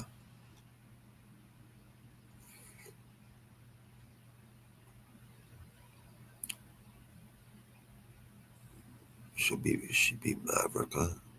I'm not using fucking MMA math because it does work sometimes, but not all the time. It's not even I don't even think it's like over 75%. Let me see. I don't even think it's close to 75% actually MMA math. But it does make you think about like, oh yeah, he can beat him, but he can't beat him. I understand why people use it. I definitely understand why they use it. Styles make fights. That's where the MMA math doesn't make sense because you don't know the styles. The styles definitely make fights. Yeah, submission. And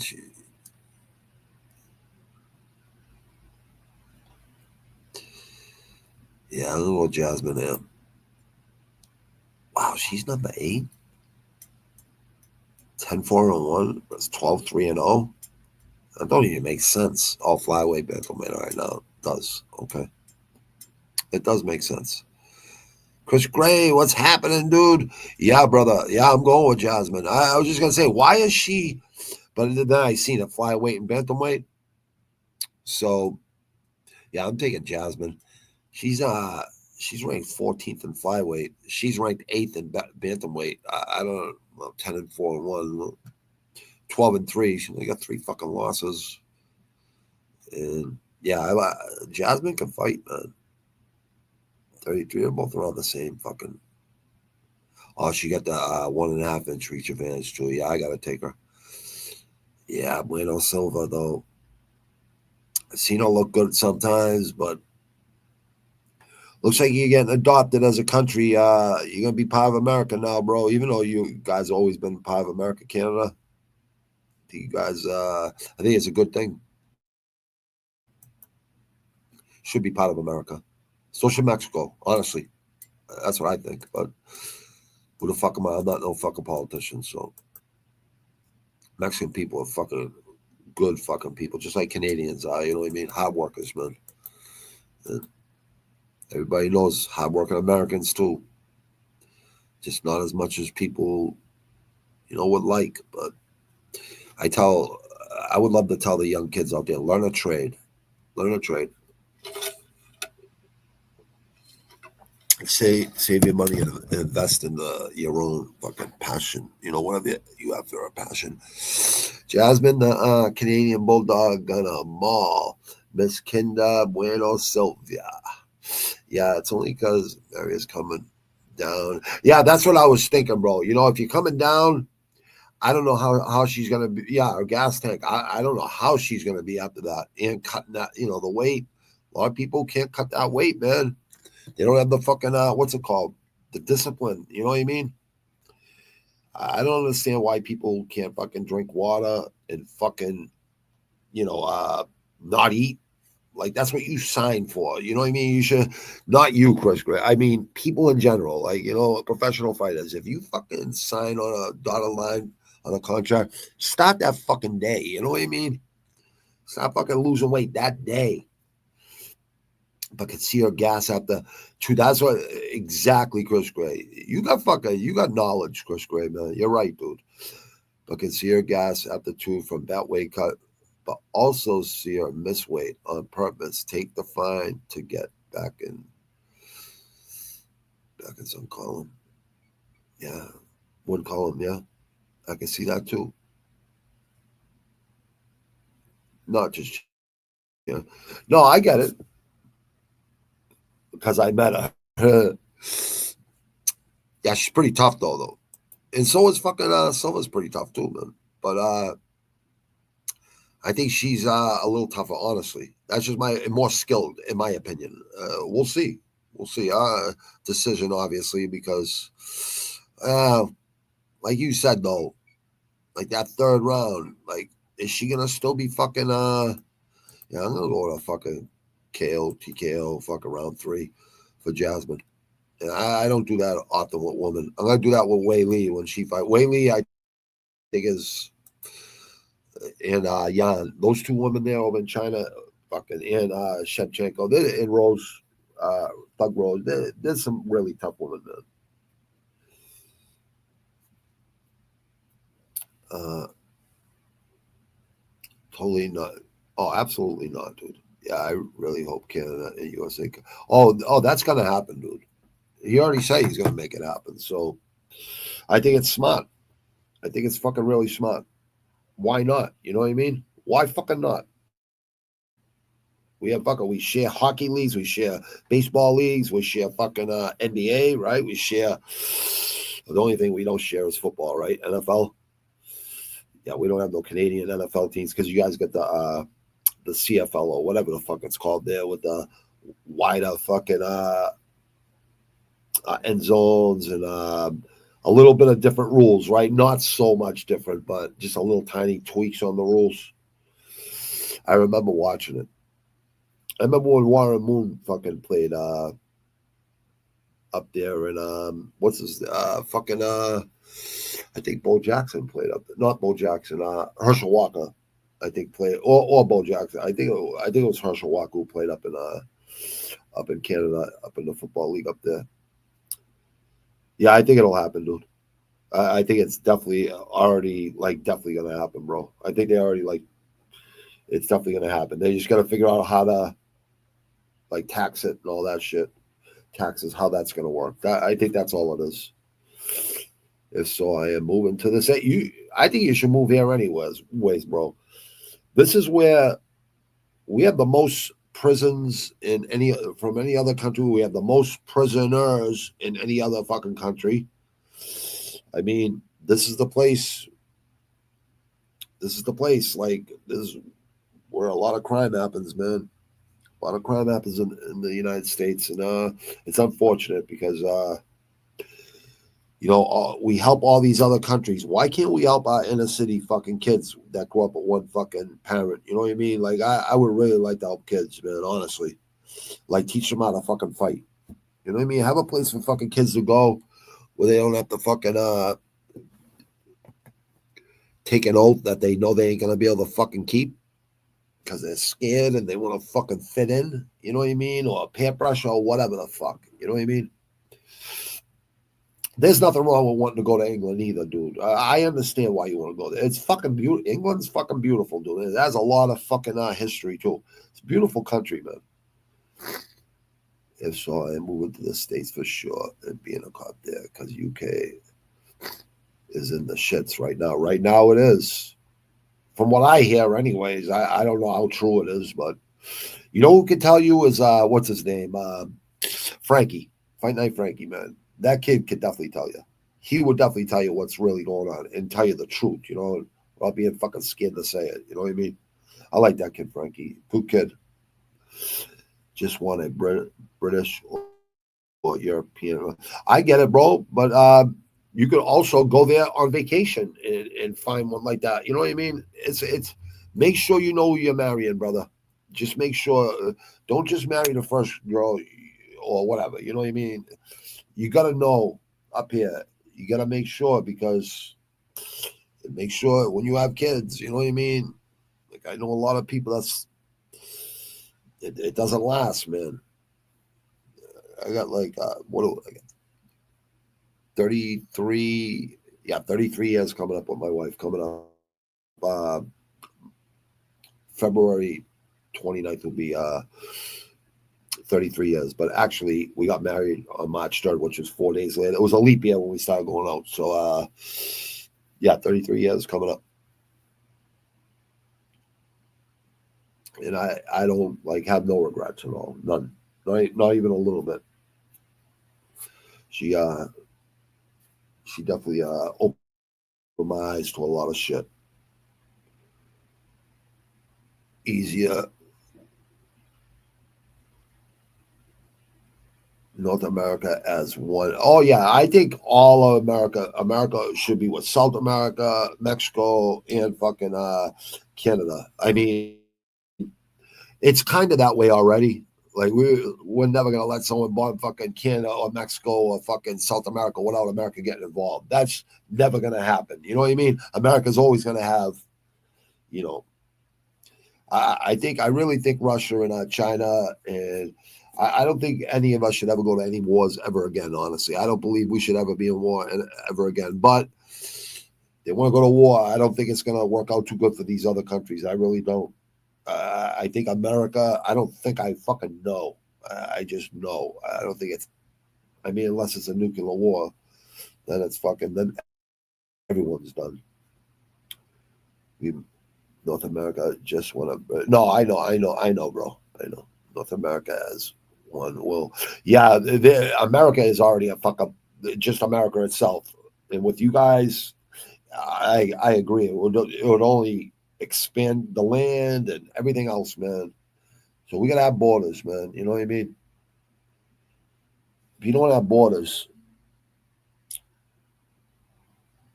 I'm not against immigration at all. I'm not against like people coming over here legally because we're all immigrants. You know what I mean? All our families,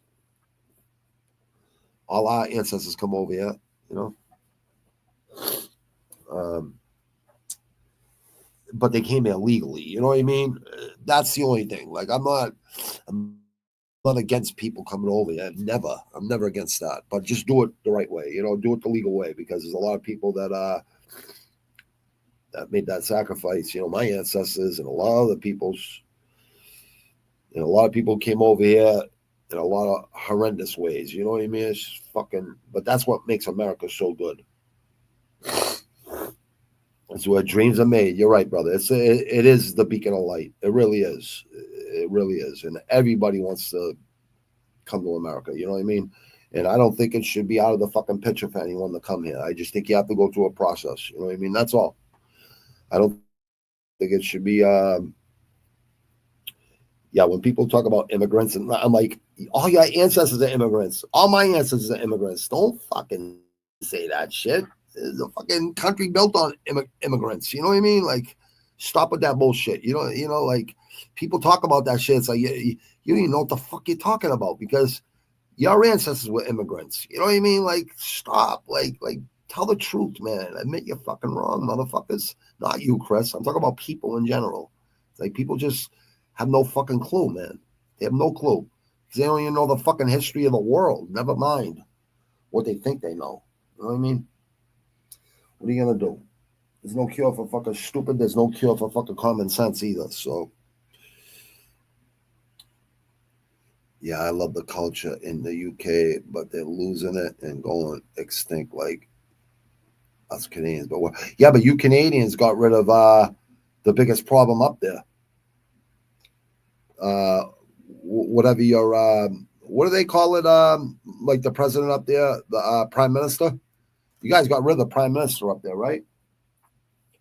So Canada's going to go back to being, that great country again. You know what I mean?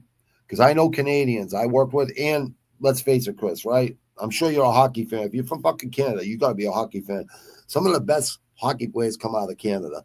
And some of the best playoff series I've ever seen were like Bruins versus Canadian. Remember the fucking Quebec Nordiques, the Stastny brothers? Like, I remember fucking games, man. Like, God damn, man. Talk about fucking fights and fucking skill. Like, one of my favorite teams is fucking the Russian Olympic team. Lariana, Fetisov, fucking Makarov. That team was so fucking good, man. And America beat them. You know what I mean? Whatever. What was that called? The Dream Team. Not the Dream Team in basketball, but that was probably the best basketball team ever fucking assembled. But yeah, America, yeah. But Canada, you can live a good life too, though. I love the culture. Yeah, I hear that. I don't know how bad it is there. I don't think it's getting worse up in Canada right now, bro. I think it's gonna get better now, bro. I think it's kind of like America, like with all this stuff they try to shove in your face and make it fucking stick. It's like, you're never gonna tell me how to fucking think ever. That's what we get when we're born in America. We're born with freedom. You know what I mean? You try to take that fucking freedom. You're not taking my fucking freedom. They taken my freedom before, and I had to go pay for what I did wrong. You know what I mean? But that's on me, and I did that. No problem. I didn't have a problem with it either. Frankie is a great dude and always says it how he sees it. Yeah, I love people that just speak their mind. Some people need to drink to speak their fucking mind. I don't know. You know what I mean? That's just liquid courage, but we all talk a lot of shit when we drink, though, anyways. You know what I mean? Yeah, I like the culture over in the UK, too, dude. I don't like kings and queens, though. I think that shit's, like, so fucking done. Frankie is a really good dude, man. He really is. He lives outside the city right now, so doesn't get to see all the... what's happening over there? What? Because all the, like... it's all because of, what's it called? From people getting fucking arrested from fucking for Texas and not Texas. I mean, fucking shit they put on social media, right? That should never fucking happen. You should never get arrested for fucking your beliefs. You know what I mean? Like, if people believe in something, you say, listen, I agree to disagree. You believe in that? I know for sure what I believe in. You believe in whatever the fuck you want. I'm never going to argue with someone about what they believe in. You know what I mean? I'm never going to call fucking someone's fucking mother or family or kids or their what's it called? Their religions. You know what I mean? I'm never going to fucking talk shit about people's fucking shit like that. But I could definitely get on this a man's skin, no problem. I could fucking like rag with the best of them. I could definitely make someone fucking make a mistake, you know? Easy. But I don't have to use those fucking bad things to say. I don't have to say bad shit like that. You know what I mean? Like, it's just, you don't know. You can never underestimate anybody, man. Right now in the UK, but has said it's not great, and other UK friends said it is looking bad. Also, sadly, it's a dumb white British dude who will put flyer up and protest about the government forcing vaccinations during COVID and get like 15, 20 years. But a person of color immigrant stabs some kids and gets like 7 to 10 years. Yeah, that's not right, dude. It's not right. Especially like in America. Listen, we have our problems too. We have the best, justice system in the world because of how much time, you get 2-3 years before a trial happens. You know what I mean? So I think that's good. You know what I mean? To build your case and everything like that. But yeah, but you know what's happening with that, Chris? They probably have a better lawyer. I got a kid over there, free Jason Moore. The kid's fucking in prison for, I think it's 10 years right now. And the victim's fucking family knows he didn't do it. You know what I mean? It's just like these fucking what do they call district attorneys with fucking prosecutors or whatever with fucking ego. And they just don't want to admit they're fucking wrong. It's like, don't you want to get the fucking motherfucker that really did it? You know what I mean? It's all fucking politics. It's all who you know. It's just the way it is, Chris Gray. It's just unfortunately, it's the way it works. But there are good fucking lawyers out there that you get a free lawyer in America. If you can't afford your own lawyer, there are good ones. There are good ones that will actually fucking try to fucking do the right thing for you. But most of them are right in cahoots with the fucking prosecution. And if they are in cahoots, sometimes that can work for you. You know what I mean? It all depends. You know what I mean? It all depends on who you get. And judges, too. It all depends on who you get for judges. I've seen it like so many times, dude. Yeah, that is fucked up, dude. 15, 20 years. And he wasn't wrong either. He wasn't fucking wrong about that. Like, I have my own opinions on that, but like I said, I'm not anti-vax at all because I know there's vaccines that work great for fucking people, and we all know it. You know what I mean? But they do take 10 years. You know what I mean? To study and to see the effects of them. You know what I mean? So anything made in 6 months or whatever, maybe it was made fucking in 8 years. I don't fucking know. I have no clue. I have no clue, but yeah, I don't like that shit either, bro. I really don't. In a daycare, and a bunch of them died, but putting posters up is the government's main issue, it seems. Oh, I didn't even know that, bro. See, you learn something new every day. I love USA. Freedom of speech. Absolutely. If shit fucking people's feelings get hurt, oh well, that's on you, people, not you, Chris, but people in general. Quote unquote, your feelings get hurt. Yeah, I don't want to see your feelings hurt. But people can be nasty, man. Like kids, especially kids, right? But there's grown-ups too that say some fucking stupid shit. I'm definitely guilty of that. I'm definitely guilty of saying some stupid shit. You know what I mean? But you got to learn from that shit. If you don't have humility and just admit you're wrong, like how hard is it to admit? Yeah, I was a knucklehead. I was wrong. You know what I mean? How hard is that to fucking do? Some people can't fucking do it, man. Some people would never admit they're fucking wrong. Never.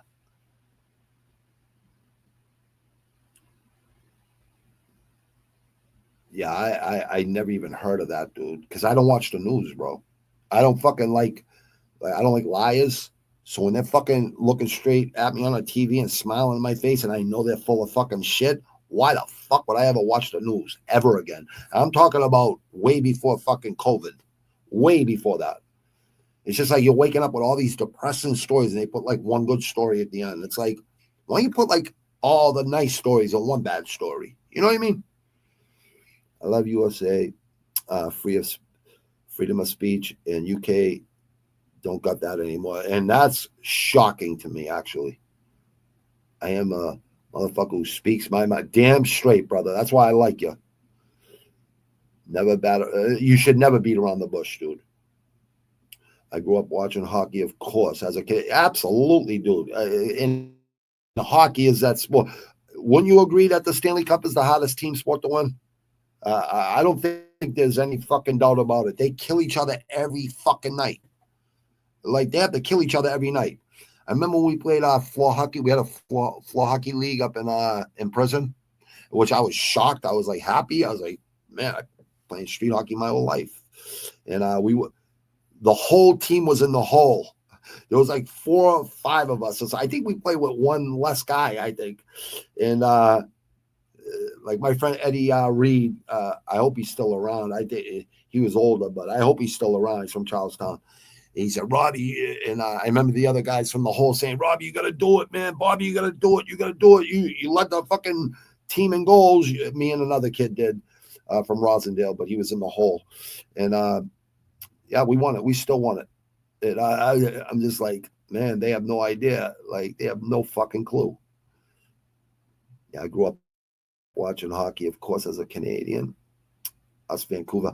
Yeah, dude, I remember Dude, I was watching this thing.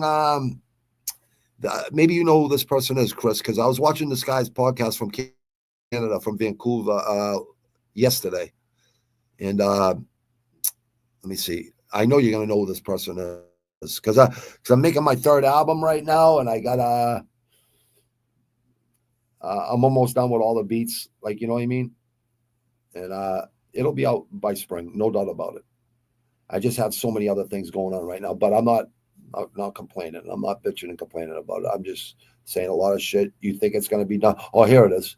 Canada's rap royalty, self-hired. So that's the podcast, self-hired. I think that kid's really good. Snack the Rippers, first long-form interview on the Think Space podcast. I never even heard of that rapper in my life. Rapper in my life. Only Canadian rapper I like is what's that little dude's name? He used to be a group. He used to be in a group. I have him on my fucking thing right here. I gotta just pull him up. But you ever heard of this dude? Snack the Rippers. I never even heard of him, dude, ever in my life. Now this guy right here is who I like, dude. What the fuck is his name? I got it right here on my playlist. He's fucking really good. This kid, let me see. This is why, I always tell people, oh, Mad Child, Prefontaine, and obviously, Inglorious Bastards. I think I forget the other. I forget the group he used to be in. But I guess he's fucking cool with all those dudes still from his group from back in the days. He's fucking pretty fucking good, that kid, man. That kid's got some fucking talent. I forget the name of the group though. I'm trying to think of the group. If you already wrote it down, I'm sorry, brother. I'm just looking at this real quick. I'm gonna look at it right now at the Savage Room in 1 second. I know I have it here on one of my. I have so many fucking playlists, not just on YouTube either, Spotify too. So I have like playlists everywhere. I like all the fucking talent that's coming out of Massachusetts right now, New England, Rhode Island, and all the cities in Massachusetts, and I just like all the fucking. There's a lot of talent right now. And, I already got one of them that's gonna fucking destroy on this 3rd album with me. I think you met him before, Chris. My friend Rain. I think you've seen his video before, one of his videos. But me and him, he's definitely the first ones because he's so fucking talented, that kid. I want to get a couple other guys from locally around here too. He's from Brockton. I want to get a couple people from Boston and Quincy's the same thing as fucking Boston. The 2 cities connect in the same area, code 617. So it's the same fucking thing. Anyone who says it ain't, they just don't fucking. They have no fucking clue.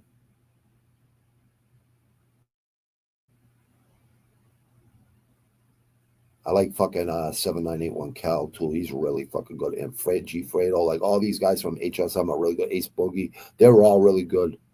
These guys, like, they might be trap rap, but they have that 08 zip. There's a lot of guys from around here. Almighty King Pun, he's from Chicago. He's really good. Like, there's some fucking good fucking trap rappers that like have that old school fucking hip hop in them and boom bap, you know what I mean, and horrorcore rap. I mean, they all sound like old school rappers. You know what I mean? MCs. Hammer Thang, Illy D. There's a lot. The HSM, they're so fucking good, man. I just want to talk to those dudes and say, listen, like, nothing to prove no more. Get the fuck out of there, out of fucking prison when you're done, and fucking stay the fuck out, man. Just make fucking music, man. Nothing else to prove. Nothing else to fucking prove. Yeah, obviously, do what you got to do. You know, if someone's trying to fucking kill you, you kill them first. I would definitely tell people, fucking don't ever let no one kill you. Kill them first. If they're trying to kill you, kill them first. People don't understand that, like, you know, that's the way it works. Like, it's blocks. It's like one neighborhood against another neighborhood, and they're fucking connected to each other. You got to walk through a neighborhood. You know what I mean? That's why, I don't know, where I grew up, it's like, you know, you always had your friends' backs. That goes what I was saying. You don't have to be in a gang for that shit. And there ain't no fucking buddy telling you what to fucking do. You just do it. So some man tried to tell me I got to go kill somebody because of his fucking problem. No. I'd fucking kill that motherfucker.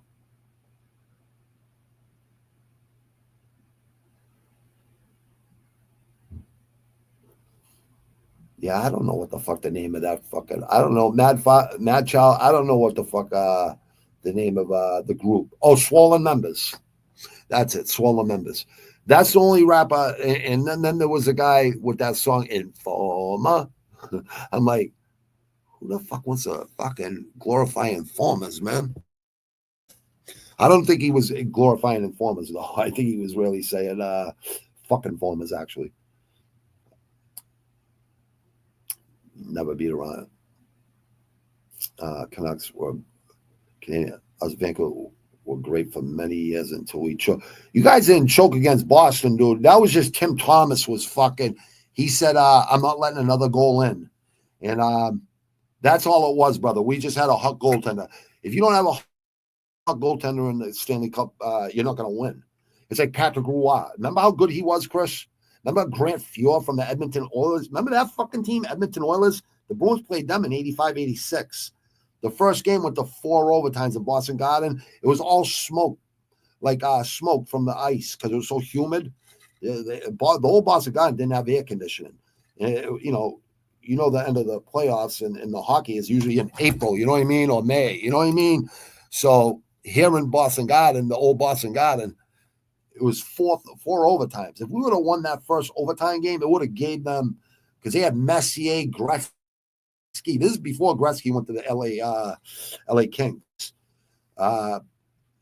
We had Neely, we had Craig Janney, we had Rick Middleton. We had so many really good players. We had Andy Moog. We had 2 of the best goaltenders in the league, but Grant Fuhr, probably one of the first black. I don't call people African Americans. I call them Black Americans. You know what I mean? Probably one of the best first Canadian or Black American goaltenders ever, and he was fucking insane. I think they won 4 or 5 cups. Edmonton Oilers were insane, and just watching Gretzky, like with the blue blades, the blue hockey blade, he put baby powder on his stick, on his tape, because he said it grabbed the puck better and shit. I used to listen to all these fucking players because I play a lot of street hockey, you know what I mean? And it actually does work in street hockey because you're playing in the cold weather, you know what I mean? You play street hockey in the hot weather, that street hockey ball is going to stick to your fucking stick. You're not going to be able, you need hard street hockey balls, you know? So if you're not playing in the summer, you got to put them in a fucking in a cooler with ice. You know what I mean? To keep them solid, hard. You know what I mean? And we use fucking ice hockey sticks. I mean, when I was a kid, I used to put the blades on it and curve it. You know what I mean? The way I liked it. But I only like a little tiny curve on my stick. I don't like a big, huge curve on my stick. Yeah, I grew up watching. Dude, you guys. Dude, I was so happy that when we won the cup, because the last time the Bruins won the cup was in 71 when I was born. So I was like, when they played, I'm how many times were they in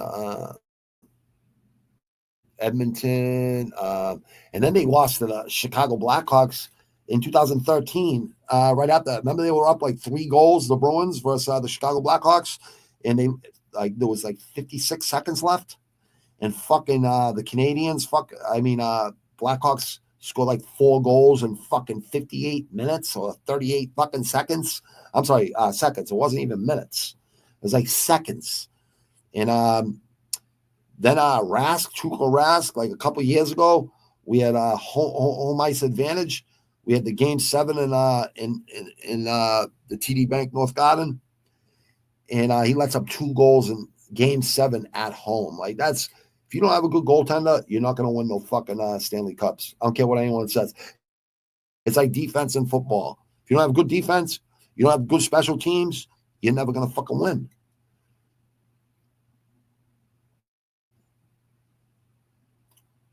Yeah, but you know what? Vancouver always has good teams, though. They always have good teams. And most Canadian teams always have good teams. Winnipeg Jets were like one of the teams that didn't really do great all the time, you know, but they would definitely beat fucking other teams, though. Quebec Nordiques were a fucking good fucking team. With the Stastny brothers, like back in those days, god damn. I don't know. I forget who the Quebec Nordiques was that the Washington Capitals that took them, or was it Carolina? It might have been. No, it wasn't the Washington Capitals. It might have been Carolina. It might have been Carolina who took that spot for Quebec. Watch here, and they're most just Pittsburgh Penguins. Yeah, Penguins are a great team, dude. Dude, I was born in Pittsburgh, but I was raised here since like I was a young, like it's still in diapers. You know what I mean? Like at 9 months old. Honestly, the only team I ever liked from Pittsburgh was the Steelers. You know what I mean? Like in the 70s and 80s. One for the thumb in 81. My grandmother bought me a shirt with Mean Joe Green, like with his thumb up like this, like looking for a ring. Terry Bradshaw, Lynn Swann, all that. That's when the Patriots sucked. You know what I mean? So, but yeah, I always rooted for Boston teams. Like I'll never fuck, because I wasn't even, I don't even remember being in Pittsburgh when I was a fucking kid. You know what I mean? Never. I have no fucking recollection of it. None. Not because of my head injury either. It's just because I never remembered. I just don't remember. Watch here and there. Most just Pittsburgh. Yeah. Crosby, dude. Dude, I remember when Yaga was a rookie in the league with Mario Lemieux. Are you fucking Paul Coffey? Oh, my God. For sure. You disagree on John Jones and probably other things. But, yeah, but we don't, of course, because I'm not going to, because you have the right to your opinion, dude. You know what I mean? Who's going to, like, argue about shit like that? I'm not going to argue with nobody about that shit. There's no way. There's no way. I just know what I know, and I don't know outside the ring because he's never been, what's it called? He's never been indicted or fucking, you know what I mean, prosecuted for it. So I don't fucking know, man, what he's like outside the fucking octagon. You know what I mean? It seems like he's getting better as a human being. I don't know, though. You could be right about everything you say about him. I don't know. And it's not just you, Chris. There's a lot of people that say that.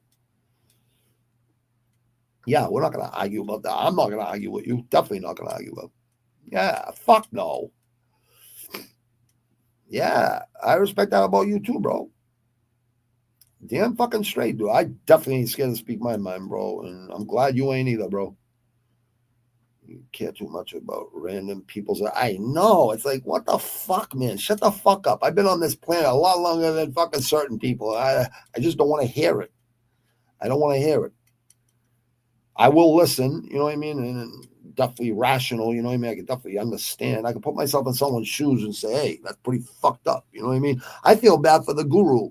What's his name? MMA guru. I feel bad for that kid. Like, he's not my favorite guy in the world, you know what I mean? In MMA, but, you know, he does speak his fucking mind. So I don't think that they should ban him. You know what I mean? So, you know, that's just the way things go. I guarantee they let him back in eventually. I guarantee they'll let him back in. There's ways for him to fucking keep fucking doing what he's doing. You know what I mean? The kid does make a lot of good fucking points too. You know what I mean? So for some of the stupid shit he says, right? He makes a lot of good points too. So, You know, we're not ever going to agree with everybody like 100%. You know what I mean? But if we all have the same goals in mind, you know what I mean? The same goals, that's what it's all about. Everyone's always going to have like a little different outlook on things. You know what I mean? That's okay, man. That's all right. There's nothing wrong with that at all. Watching, okay. Care too much about random. Oh, that is ridiculous. You're right. Stanley Cup is definitely up there for the hottest. Oh, I definitely think it's the hottest. That's just my opinion, but I don't think there's much debate in it either. If you really think about it, if the hottest champion is to win for sure, top three. Yeah, definitely top three. I say winning the World Cup. Oh, that's another one. Absolutely, man, because there's so many good soccer players out there and soccer teams. And that's just the elite of the elite. You know what I mean? The best soccer players from those countries. You know what I mean? And that's when I'll watch it. You know what I mean? That's when I'll watch it. I don't think soccer is boring. You know what I mean? I think it's pretty fucking cool.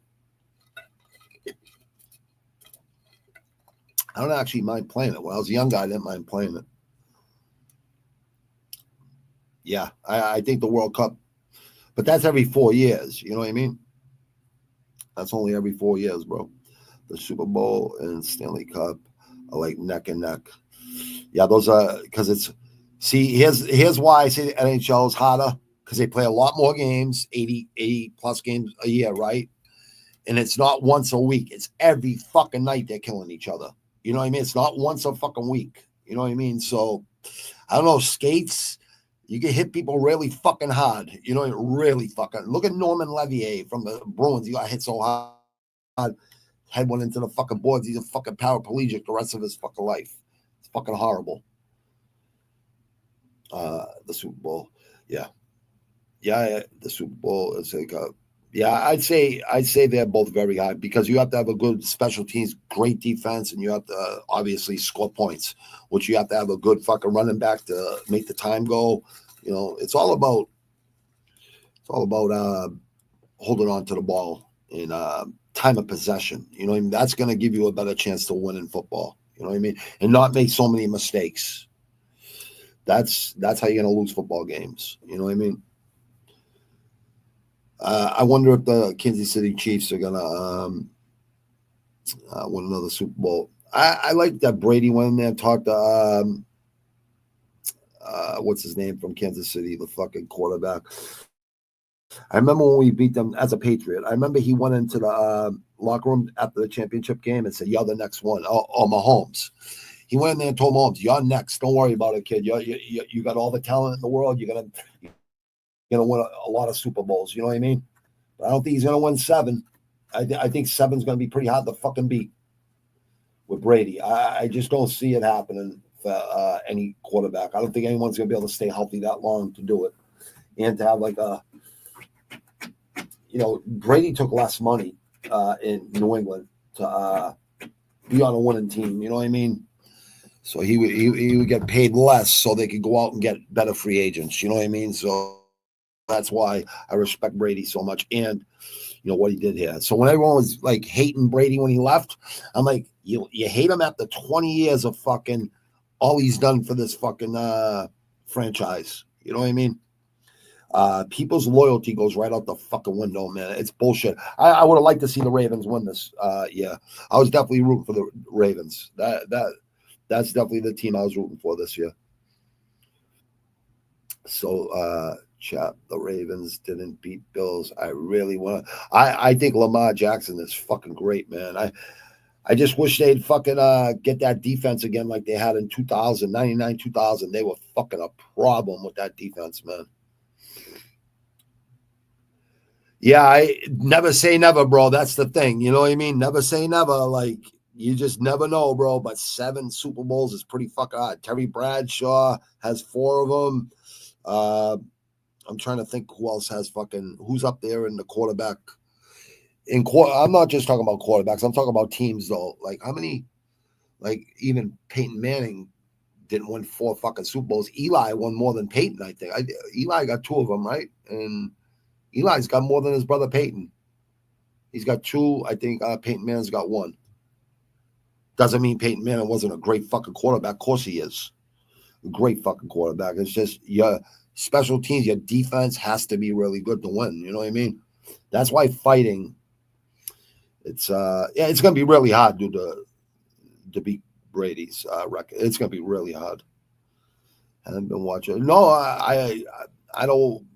I take action. I really don't watch it. You know what I mean? I just look at the scores and shit. That's it. Been falling in love, especially since Chief he got in the league to help them beat no Dazzy. I've been watching much of it since Brady retired and Pats. Been falling up. Yeah. I thought the Patriots, like, they're going to get a really good draft pick this year. Probably a couple good draft picks this year. I kind of liked Mayo as the head coach, but I'm hoping what's his name, Vrabel, keeps Mayo on as the defensive coordinator or something. You know what I mean? Because you need a really good defensive coordinator, a really good offensive coordinator. You really need a good special teams coach. Like, you got to get these guys to buy in. You know what I mean? Like that. Like, don't worry about partying fucking for these 18 weeks or whatever. You know what I mean? Party after the off season, whatever the fuck. You know what I mean? It's all about rings and and people, they just don't want to fucking do it. You know what I mean? They have to go out and drink and party. I get it. When I was young, I had the same, but I did the same shit. So I'm not ragging on them or putting them down. I'm just like, you have to be disciplined to win certain things, man. Yeah, I agree, bro. They were way more marketable than the Pats back in the day for kids, and that's the main attraction for social media. Oh, yeah. Yep. Yeah, I can see that, dude. I still watch the odd big games, though, and here and there, in their playoff games. But just miss Brady. I miss him too, man. I miss those teams, you know. Like what made Belichick so good, it's both of them. And people that think like Brady and Belichick hate each other, they talk to each other every day. That's what people don't know. Like, Brady respects fucking Belichick so fucking much. I think it's really. They were so good at, like, with the salary cap and everything, like how they made Edelman a fucking one of the best receivers ever, like most clutch receivers ever. And he was a quarterback in college. It's bewildering, like how good Belichick, can make you. You know what I mean? Like, if you just listen. I still watch. Yeah, same here, bro. Same here. I'll watch the Super Bowl. I'll definitely watch the Super Bowl. I thought Notre Dame was going to win this year. Like, I actually thought they were definitely going to win this year, and I was wrong. You know what I mean? I can at least admit it. You know what I mean? Ohio State's always a good fucking team. Grad versus Alexander. This one right here is a tough fight to pick right here. This whole card is fucking a hard fucking card. Number 2 featherweight in Nevada. From Austria, huh? Why is Austria? Yeah, I don't know if that's Austria is a pretty fucking tough fucking country. They got some tough people over there, man. Let me see.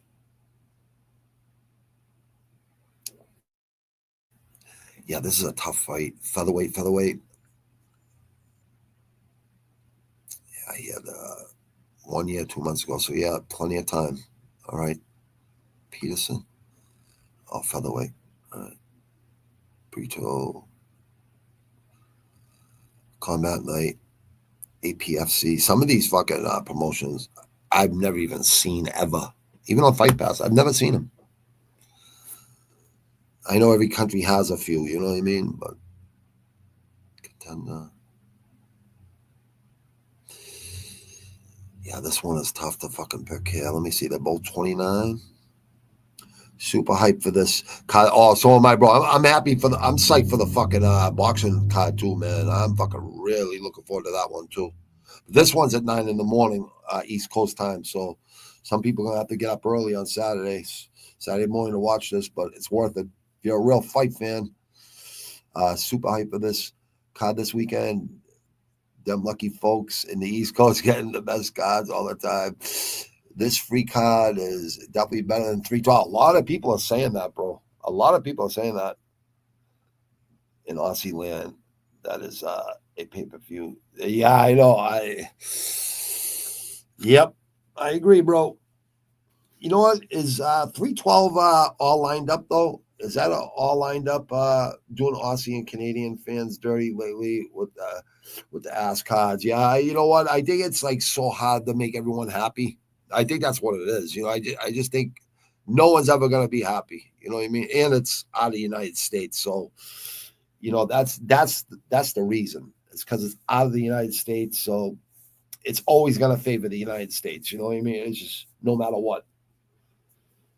But real true fucking fight fans are going to get up to watch it. You know what I mean?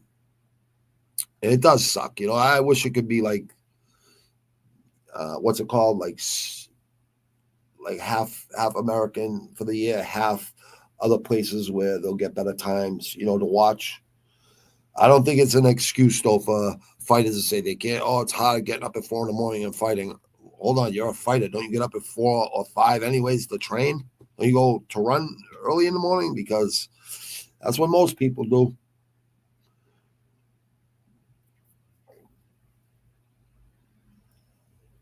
I agree, dude. Yeah, I got to wake up at 6 a.m. for prelims, but all good. Gonna make a bunch of. Oh, absolutely, bro. I know you're getting up for it, bro. This fight right here is so hard to pick right here. This kid's eyes looks like he's stoned, but he kind of looks like a fucking. The eyes don't lie, man. And you see this kid's eyes. Yeah, he's kind of focused. He's in good shape too. He's in good shape. Featherweight, huh? Featherweight always such a tough division, man. Yeah, 145 is such a tough division. 145, 135, 155. Those fucking divisions are just stacked with fucking talent. 73, 3-inch. Do I have him already? Alexander. Yeah, I got the Lion so far, but I forgot about this knockout. He's 4-1 in his last grad is 4-1 in his last 5, but contender, cage fight, all right, KO, submission. So he's got some weapons. Yeah, this is the one I don't like, but this kid's got heavy hands. That's the thing. KO injury. Oh, KO injury, one of them. Yeah, it's hard, man. You just don't know what these guys are going through, like when they show up. You don't know what the fuck they're going through. 3-inch reach advantage. Yeah, this one's hard, man. A bunch of food for it. I hope Benavidez gets. I think Morrell might fucking do it, dude. I'm actually leaning towards Morrell, even though I like Benavidez a lot. I think he's a great fucking boxer, man. I just want to see if Morrell's really fucking ready for this, man, because it's going to show. It's going to show how ready he is. If he does it, man, that's 29-0 for fucking Benavidez. Makes him 29-1. You know what I mean? And Morrell's got skills, man. Too early and big of a step up in my. You know what? I've been thinking that a lot too myself, bro. I feel the same way. But for some reason, I think, you know, you just don't know. You know what I mean? You don't know what these guys are doing, like in their spare time. You don't know if they're really fucking training really high. You don't know if they just look at that bag. You just don't know. Are they fighting to be fucking legacy fighters? Or are they fighting to be just for a bag and for fame? Like, boxing kind of fucking takes a long time to get to, you know, for a championship fight. So I'm sure he's taking it seriously. But Benavidez is a tough kid, man. His brother's fighting on the card too, I'm pretty sure. 8-4. Yeah, I don't know why. Yeah, I don't know if I'm taking this kid, but the 3-inch reach advantage. But this kid's got some fucking power, man. But he got knocked out fucking almost a year and a half ago too. So 8-4, 14-2. But that's not worldwide. See, it's gray. That maroon, that's worldwide. This is just in Nevada. Even though he's from Austria. Yeah, he's training out of fucking Edo Brothers MMA, which I think is in Vegas. I don't know. Or in Wise, Austria. Yeah, I don't know, man. Yeah, I guess I'm gonna stick with my fucking. No, I'm not gonna stick with that pick, man. I'm gonna go over here. You know what, dude? I think you're gonna fucking prove a lot of people wrong here, kid. The Unleashed, the Lion. I hate to go against you, the Lion, but this one's tough to fucking call. But I think I'm calling this right. Let me see, minus 125, plus 105. Yeah, this one's close. Let me see. Grad 82%, 32. That's gonna be at like 8,000 fucking Saturday morning or Friday night. You'll see it way up there, double that. Picks, Tapology community predictions. It'll be way up. It'll be double that. 4% by submission. Alexander 22 by KO, 65 by decision, 18 by KO percent, 5% by submission, 69 versus. Yeah, this one's tough. Alexander's a tough kid too, man. I don't know, man. It's so hard worldwide, and just because you're not worldwide ranked doesn't mean you ain't fucking good enough, though. That's the thing. Doesn't mean you're not good enough. I'm going with a fucking decision here.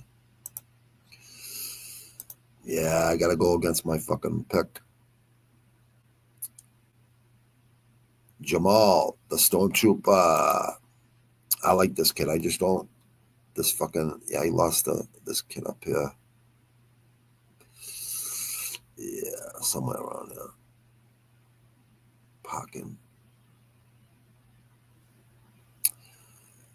Yeah, this one's another hard fight. Every one of these fucking fights is hard. Egypt. Salute to Egypt. Cairo. Salute. I love fucking Egypt, man.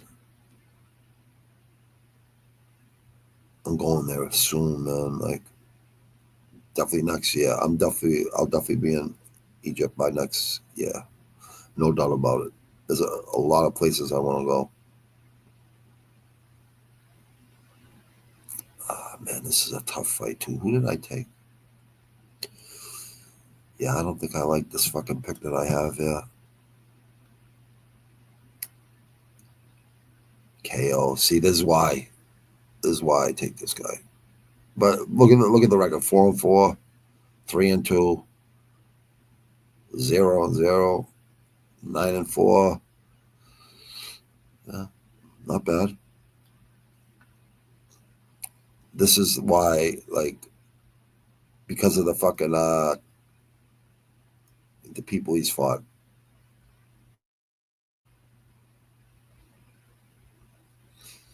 Yeah, he's fought better talent. And that's what it all comes down to. Wow, so he's fighting out of New York, huh?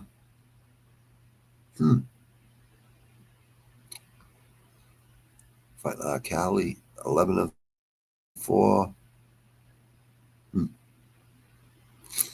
I think this is gonna fucking favor people that fight over there. You know what I mean? In that region, you know what I mean? Unless Jamal's been over there for fucking a month or something and get used to it, right? Then it wouldn't be a problem. I'd be all over Jamal. You know what I mean? I don't know if he just got over there this week and trying to fucking, switch up his fucking sleep schedule or whatever the fuck. I don't know. He has a 4-inch reach advantage.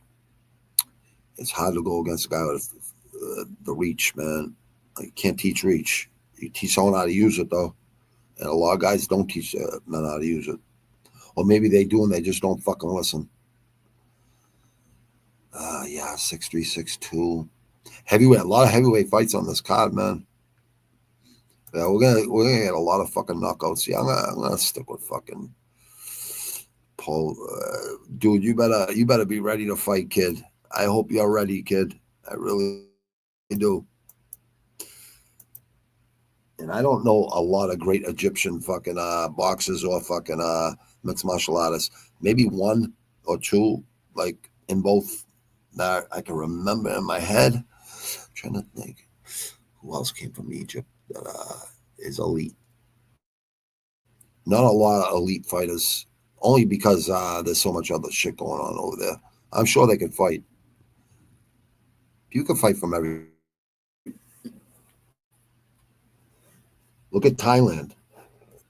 That island over there, they learned fucking 8 limbs, man. And they're such fucking good people over there, too. From like the old school legends from over there, they'll train anybody. They will train anybody in Thailand. Doesn't matter what color. They're colorblind over there. They don't give up. There's no fucking like what's it called? Racism over there. There's none. As long as you show respect, you're good.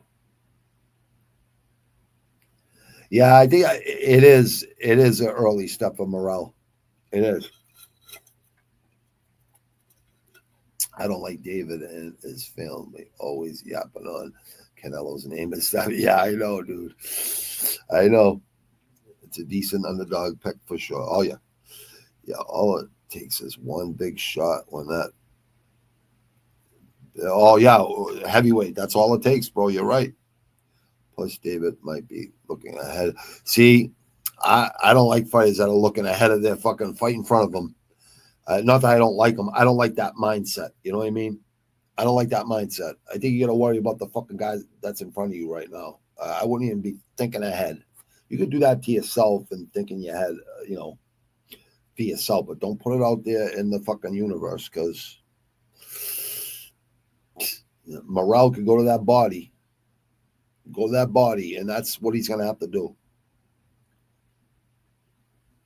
The bigger fights and being over emotional. Yeah, you can't go in emotional. You go in like, you keep your emotions in check and say, I'm going to fucking humble this motherfucker.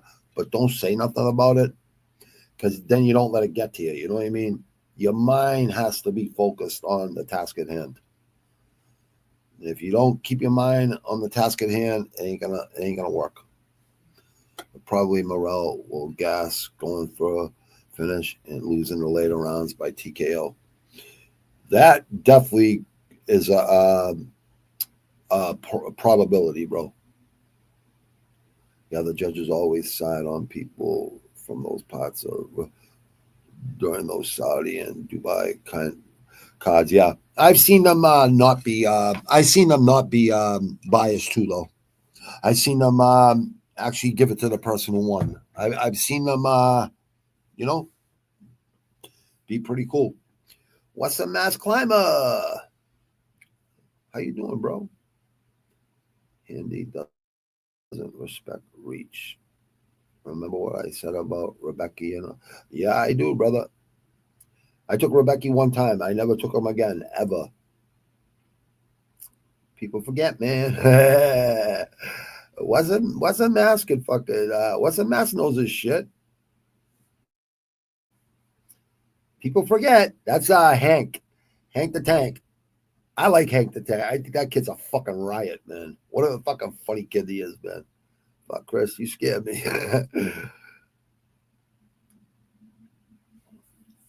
People forget, man. Do me a favor, what's a mess? Get at me on IG later, all right? In the DMs, all right, brother? I gotta talk to you. We gotta figure out how much space you got over there. I'm going pokes here. I don't fucking like. I like the fucking reach advantage here, and I hope you're ready, kid. I hope you're not tired during this fight. I hope you're over there fucking more than a week early, dude. Because people use that sleep shit as an excuse, man. Like, you're a fighter, man. You should be able to fucking get up at any time and be ready to fight. I don't know, man. Like, I think that's a lame excuse. And it's really hot over there, so you gotta. That's why most good gyms, like, will always, even during the summer, will have their fucking heat on. Just the way it is. You have to be ready for any elements. That's why I say training in the elements is so fucking smart. Even though it's probably not the most comfortable thing, so what? Working out ain't supposed to be fucking easy. It's supposed to be hard. For your mental, especially for your mental. You're gonna go, I'd say, 2 rounds. Now, this is what's gonna happen here. If the Stormtrooper don't win, like in the first couple rounds, he might gas out. And that's where he might take over. On the ground. Yeah, 73, 77. That 4-inch reach advantage is a problem. And he's in his fucking prime at 32. Oh, it's hard. He's going to be punching up.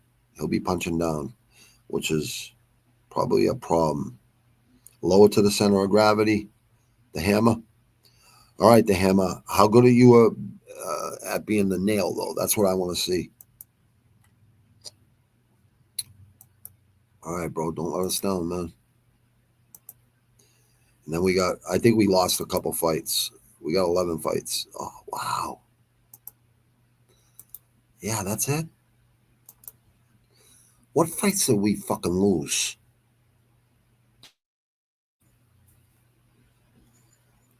Oh, I got it right there.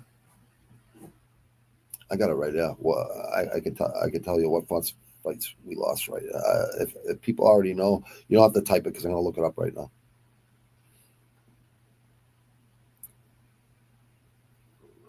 My dad didn't mean to bail, but my dog is sick and shit on the floor. Oh, that's all right, dude. Don't worry about that, dude.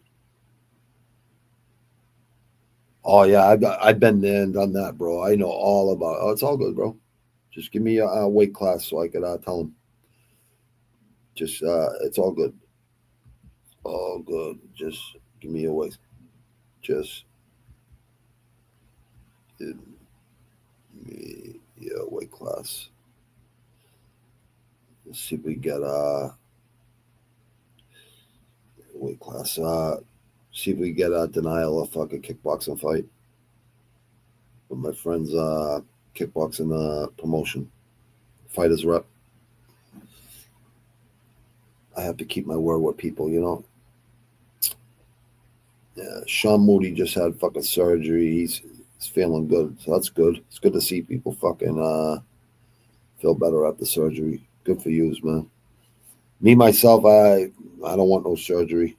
Fuck that. They cut my head open. That was fucking brain surgery. I had no fucking. I was in a coma, so how the fuck did I know they had to cut my head open and stop bleeding inside my brain? Not good. What the fuck? How many? Why did? I'm trying to see why the fuck.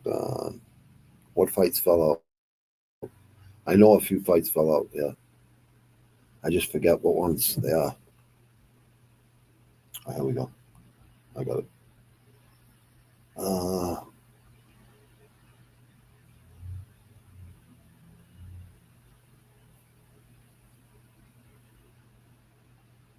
Here it is.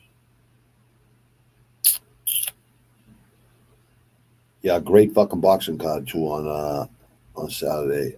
I think we got one fucking Friday too. Tomorrow. Let's see. Oh, here it is.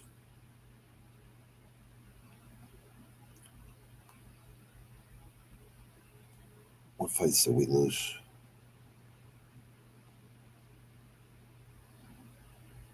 Oh, we didn't lose. I thought we lost fights.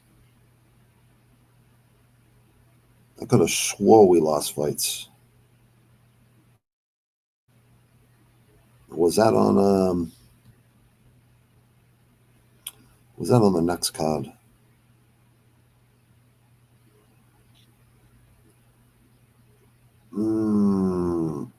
I don't know. I don't know if we did lose fights. I think we did, though.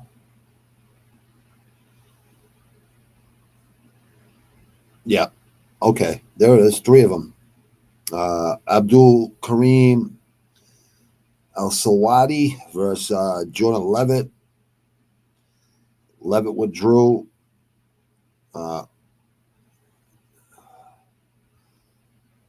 Bolajai Oki fucking withdrew. And Andre Muniz,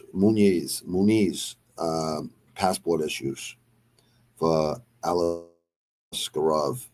Oh, that was a fucking, yeah, that was a great fucking fight. That was going to be a good fucking fight, man. Canceled. 2 people withdrew. So when people say they'll fight anybody any fucking time, this is what, like, Dana White ain't lying. Like, there's certain fighters that say that, but they'll never fucking admit it. But when they call, say, you ready to fight? No, I'm good. Like, they'll say they have a fucking, injury, something, whatever. No one's going to want to call you if you're going to fucking not take fights. 1, 2, 3, 4, 5, 7, 8, 9, 10. We got 11 fights. All right, so went through all those. Now I'm just going to go through boxing rankings real quick. The boxing, I think we got a good fucking card on tomorrow night, too. Yeah, Benavidez looks hella soft to the body. Yeah, but he always looks like that, bro. But I'm telling you right now, Morrell, that should be his fucking target. Yeah, he was, dude. He was. And just to see the discipline and, and he could fight, too. He could definitely fight. Yeah, it's good to see people always getting along, man. I love to see it. Yeah, what they did to Guru was fucking wrong, man. I don't even like that kid a lot. Like, honestly, like, he's not my favorite fucking coffee or whatever the fuck, cup of tea or whatever the fuck. But he's right about a lot of fucking things he says. Like, it's not like he's all just full of shit. You know what I mean? He's not just fucking, like, ranting and fucking... He's right about a lot of fucking things. But to kick him off Fight Pass and shit, it's like... Come on, man.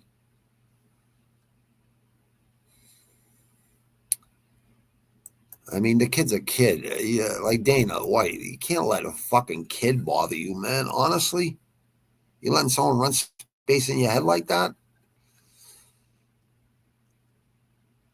1,761 wins, 1,241 losses.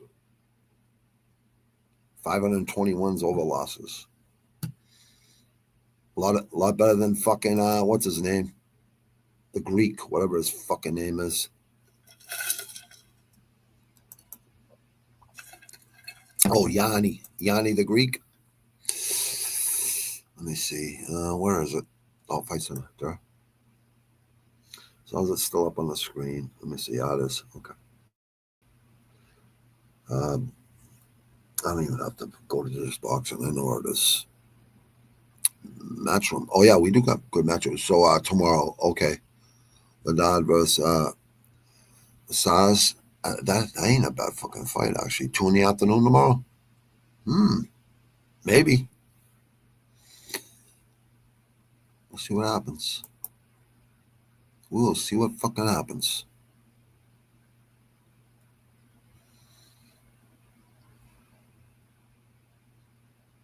$4 a.m.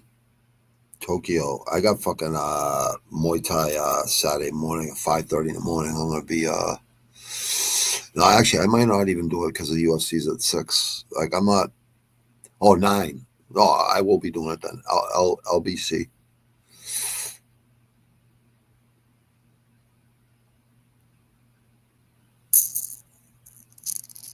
Oh, where the fuck is it? Oh, here it is. I know where it is. United Kingdom Island region, yep.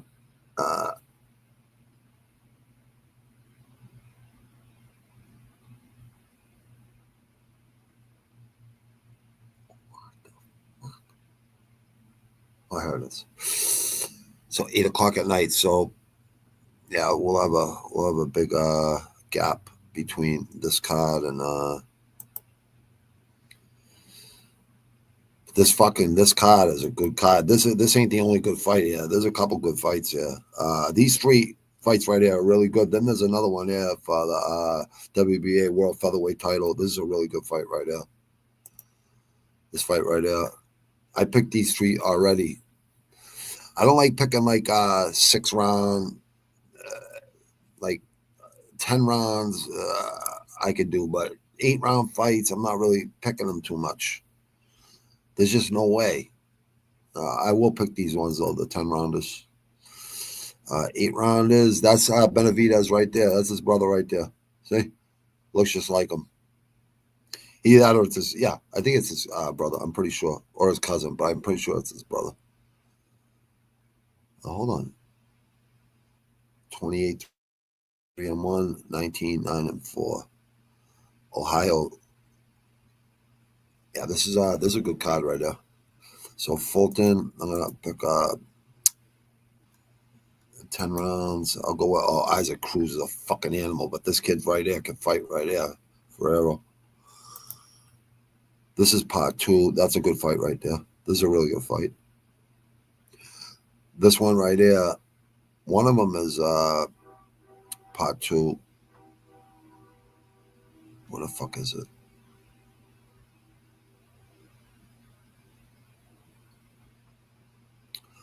Oh, did we lose that fucking fight? Yeah, I think we lost the fucking... Oh, this is the part 2. Fulton, that's right. Yeah, he's got the belt right here. Challenger. I like Fulton. I like Fulton. Tough kid. But doesn't get those heavy hands, man. That's why I worry about him. Like, this kid's got heavy hands. Kind of looks like what's his name? The kid that's always talking shit that fought Tank Davis. Got knocked the fuck out. He's fighting again soon. What the fuck's his name? Oh, Garcia.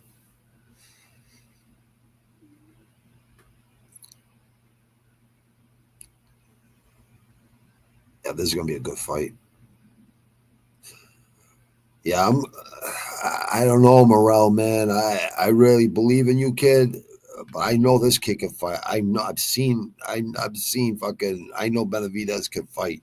I know he can. But I'm shocked Morrell's got the fucking reach advantage on this fight because he's fucking tall for his fucking 6'2", 6'1". Yeah, that 1 inch in the Cuban. You know, the Cuba. Cubans always fucking produce great fucking boxers. Always. Look at this. KO, KO, KO, KO. Decision. Yep. Because this guy could fight. The guy that he fought there. So KO. KO. Caleb Plant could fight. Tough kid, but Andrade decisions. So he has 2 decisions in his last 5 fights, but he's got all knockouts except 1. But he's had 29 fights. He's at 11. He's had a lot of fucking amateur experience too, though. Yeah, this fight is fucking hard and not really though. 4-inch reach advantage. It's like the reach. I'm gonna go with Morrell. I hope Morrell, you are the real deal, bro. I hope you can go through that fucking the deep waters if you have to, dude. And you're gonna have to hit fucking Benavidez in the body, man. You're gonna have to go for that body, bro. Even if you're going for the head, go to the head first and go to the body. I don't care if you go to the body or head first. Just make sure you fucking invest in that body. That's what's gonna slow fucking Benavidez down. It'll slow anyone down.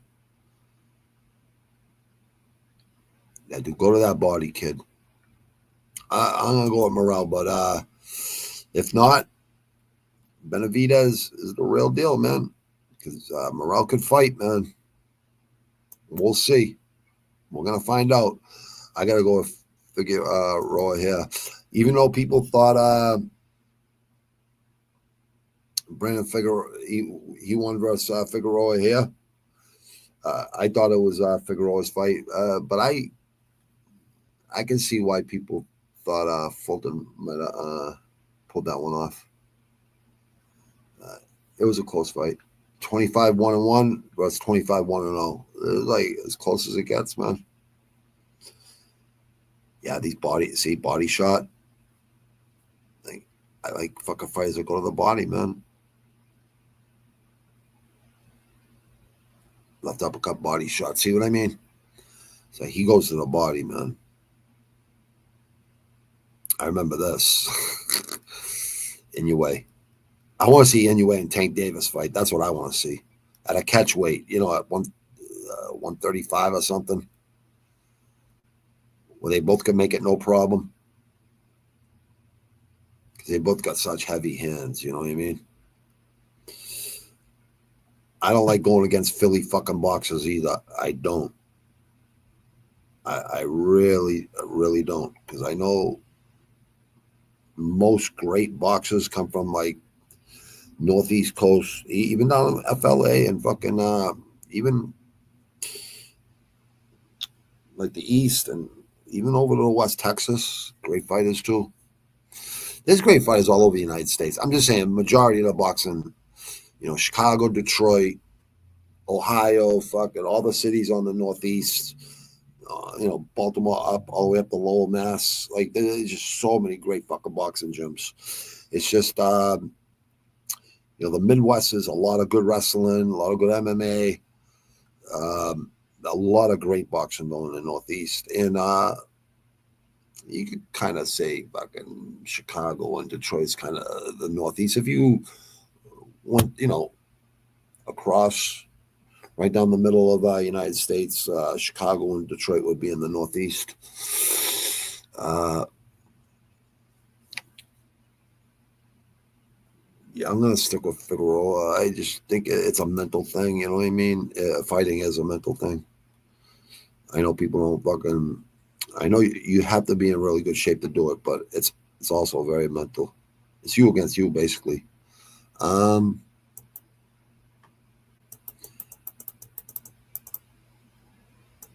going to go at round 11, KO, TKO. I think 9. I think this is going to go a little deep. I like to see Fulton win this fight, but I don't think he is. We'll see. Isaac Cruz is such a fucking tough kid, but them 3 losses all happened in the past like 5 years, 6 years. Like, in that one draw. Look at this. Gamboa, Ramirez, Cabrera, Romero.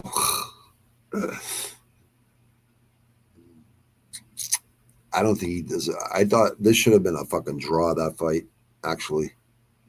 Cruz is a fucking tough kid, man. Really good boxer, too. Just wish he had...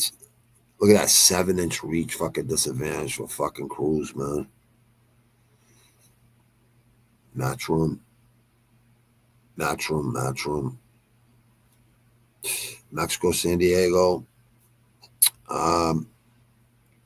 I love my Mexican fighters, man. I'm going to go with Ferrero in this one, man. You know, I like Isaac Cruz. He's just been in so many fucking wars, man.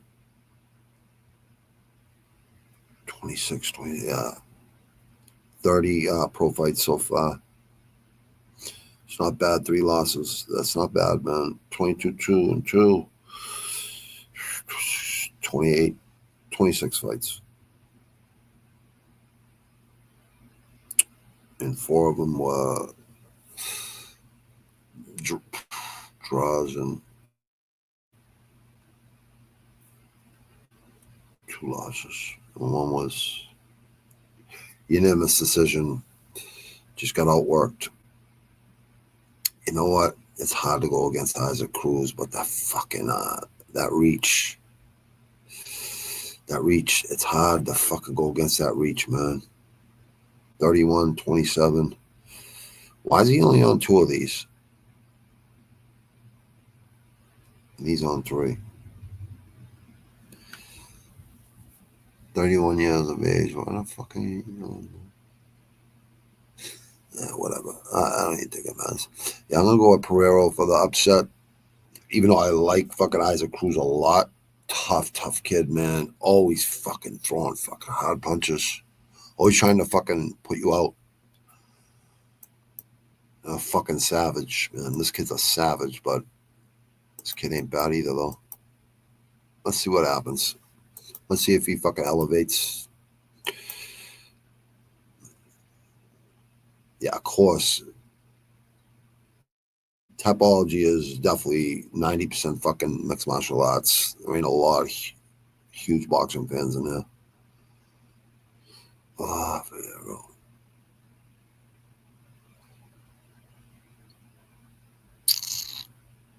5'7", so he's this could be a hard fight for fucking Ferrero and Cruz. I think it's a hard fight for both of them, actually. 10 rounds.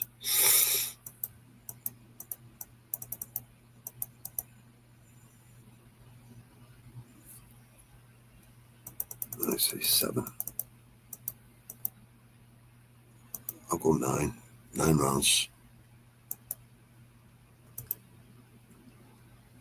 Let me see. How could you ban a fight fan from watching?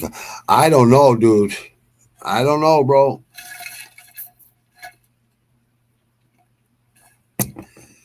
One who does that much for your sport. Well, he's always giving Dana White shit, you know, talking shit about Dana White.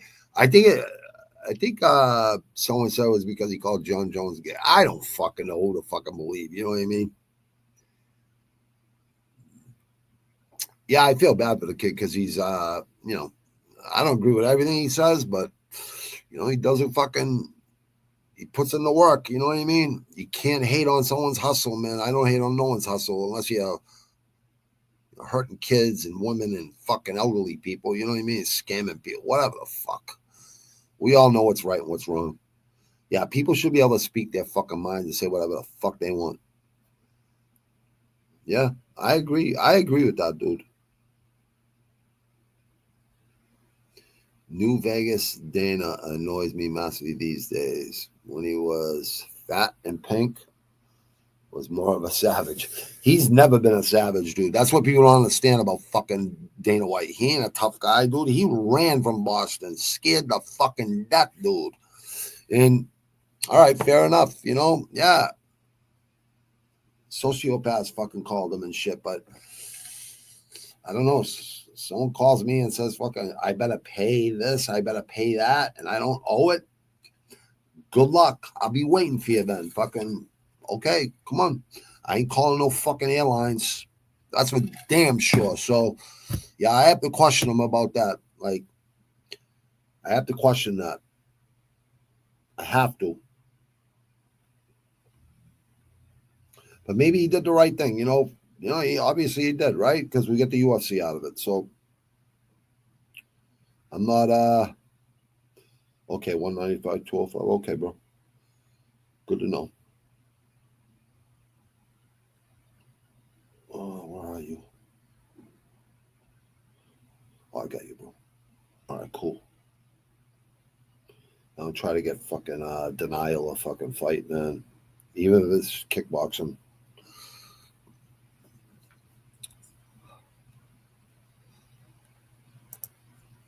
Yeah, this fight right here is I've been leaning Jesus Ramos minus 1,200, but Dominican Republic plus 700, 23-4.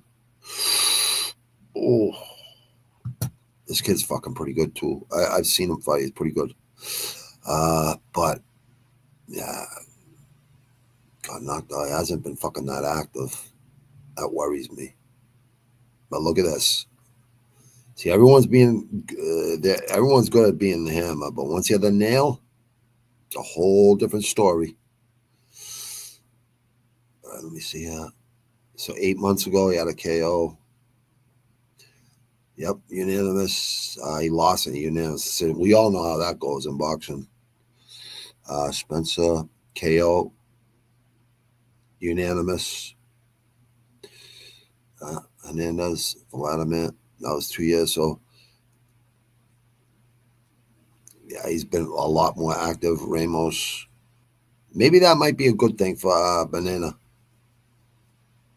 The Banana Republic. That's why he AKs himself Banana. I love the Dominican Republic. I think Dominican Republic is fucking awesome. And Dominicans are good fucking people too, man. Loyal. Yeah, I got Ramos on this one. I don't like that fucking not fighting and shit. Yeah, taking 6 months off is smart, but not fucking let me see, 2 years, 2 months ago. Yeah, not fucking almost 2 years, man. There's gotta be something wrong, man. Here we go. Fucking reminds me of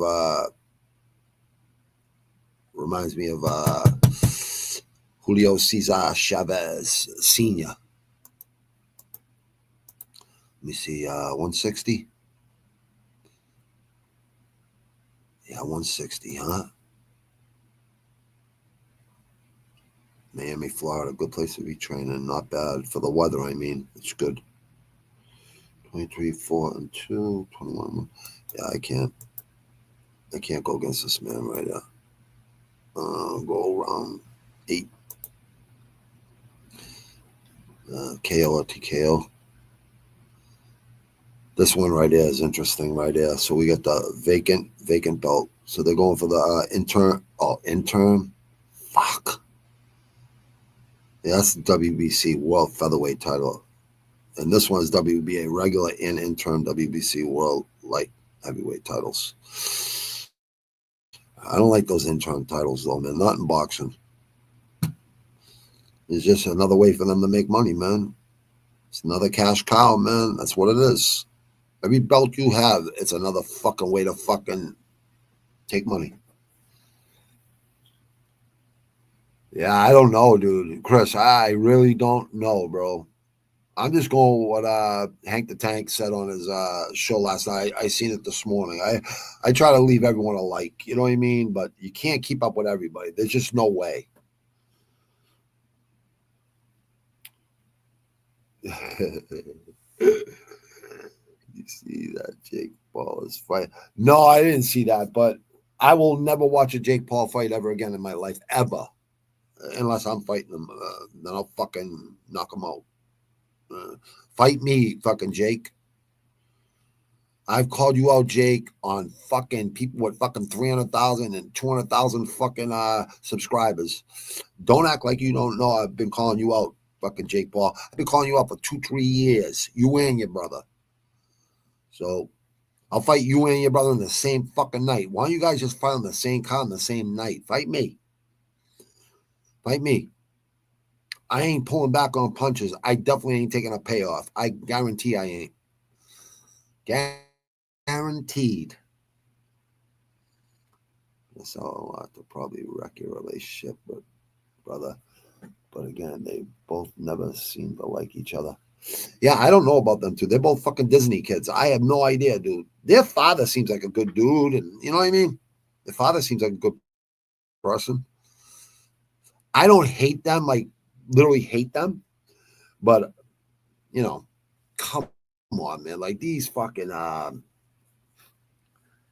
there's no way he's beating fucking certain guys. There's just no way. Nate Robinson and fucking Ben Askren, that's one thing.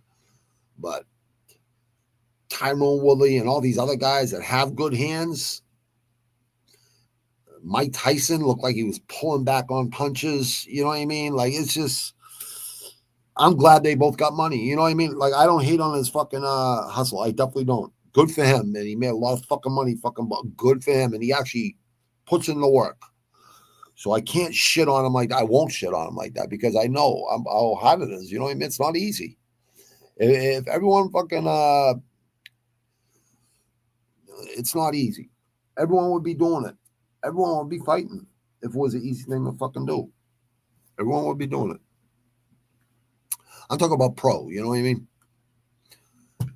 And you don't get paid a lot of money to fight amateur or anything. Like, you're not making, even pro fucking, you're not making a lot of money, man.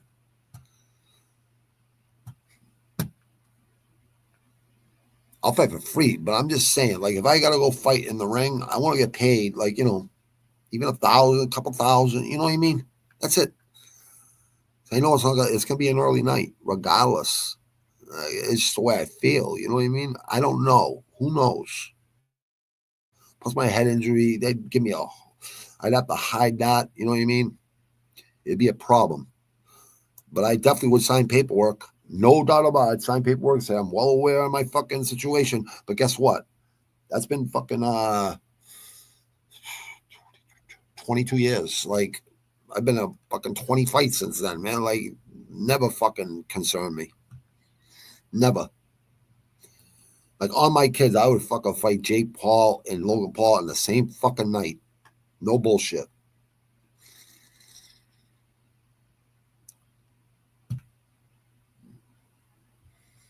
This fight is hard right there, even though I like Kiki here. 5'7", 127, 126. Yeah, this is going to be a fucking decision. Only ones that hit hard at that fucking weight is fucking Inoue and fucking Tank Davis in those really lightweight divisions. Well, there's a few others too, but those two are definitely fucking heavy hands for that weight. Carlos Vargas. Yeah, this only thing is Samson boxing ain't that bad. I think he's fought in the bigger promotions. Yeah, that's the reason I'm taking him. Let me see. Yeah, they don't even show us. They don't even have that fucking thing. They don't even have that fucking reach. Oh, I hate that, but it's all right. Wow, they think the Argentinians gonna give you some fucking, put some money on the plus 300. If you guys are gamblers out there, put a couple bucks on the plus 300 here. I'm telling you right now.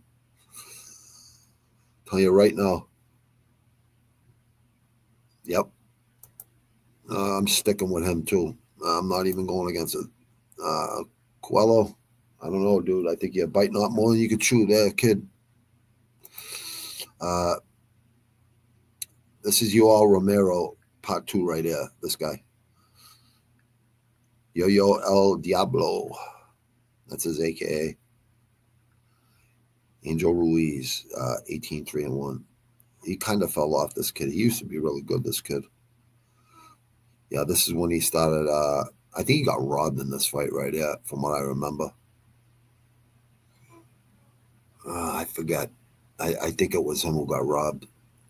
1 year, 8 months ago. I think I called this fight, actually. I think I commentated that fight. Yeah, no contest. I don't. This kid can fight, though, Angel Ruiz. He can fight, though. Plus 700? Damn, man. Oh, we get the Miami Beach, the Cuban. See, Don King. He fought at Don King's fucking, when they had the picnic tables out there and shit. Don King is such a fucking reptilian, man. Look at all these KOs, though. Heavy hands for the Cuban. God damn, man. 6-0, huh? 27? Sounds about right. You see. Yeah, I gotta go with the fucking Cuban here. Even though LA's got some good fucking boxers, man. Yeah, I gotta go with him, man. He's got heavy hands, man. I'm going for a KO too in this fucking fight too. 8. I'm going 7 rounds. 27, both 27, minus 1,600. God damn, man. Let me see. That's the last one I'm picking because, yeah, 8 rounds, 6 rounds. Nah, thanks. I wish they had to go 15 fucking still. Rosenberger, Jose Benavidez Jr. I remember he lost the last time he fought on the same card with his fucking, Jamel Charlo. Yep, that was the fight where he fought with his brother on the same card. Or was that versus Danny Garcia? I forget. Yeah, I think it was the other one. Terrence Crawford. Look, they put him in there way too soon. It's like Morrell, you know what I mean? Kind of. Morrell's got heavy hands, though. Yeah, Danny Rosenberger. Ohio, huh? Yeah, but where's he been fighting? Let's see. Top rank? Nico Ali Walsh? Oh, really? I remember this kid. Oh, fuck, man. Like, you know what? Benavidez Jr. might take this, man. Yeah, but he's fucking hasn't looked good fucking the last. But these decisions, man, you just never know. Yeah, he definitely lost this fight right here versus Charlo, but he still fought pretty good. Yeah, he's fought some fucking good guys. No, he ain't fighting no slackers. Yeah, Phoenix. Yeah, I think this is the Benavidez that's going to win this time, actually. I think he's got a big fucking reach disadvantage on this one, but 28-3-1, 19-9. Yeah, this is to get him a win. And you don't get it, kid. This is on you. I hope you do. I hope you do. And if you win, good for you, dude. Like, you'll be fucking 20-9. Better go on like a 5-10 fight winning streak, and then you might be able to get a shot at a belt, kid.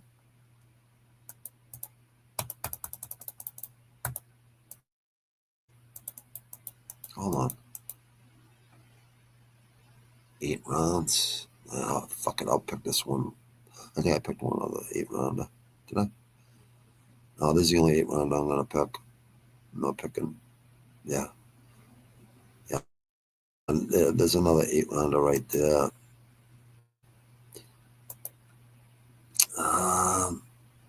Milwaukee versus Victoriaville. Nah. 8 rounds ain't enough, man, for me.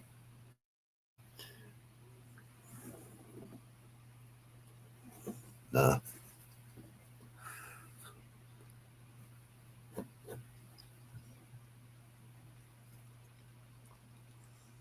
All right, Benavidez Jr., don't let us down, kid. We'll go with the decision, all right? And, oh, he has one fucking,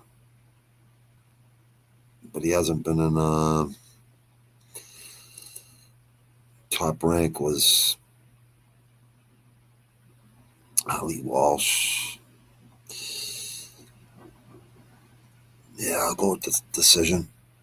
Safe.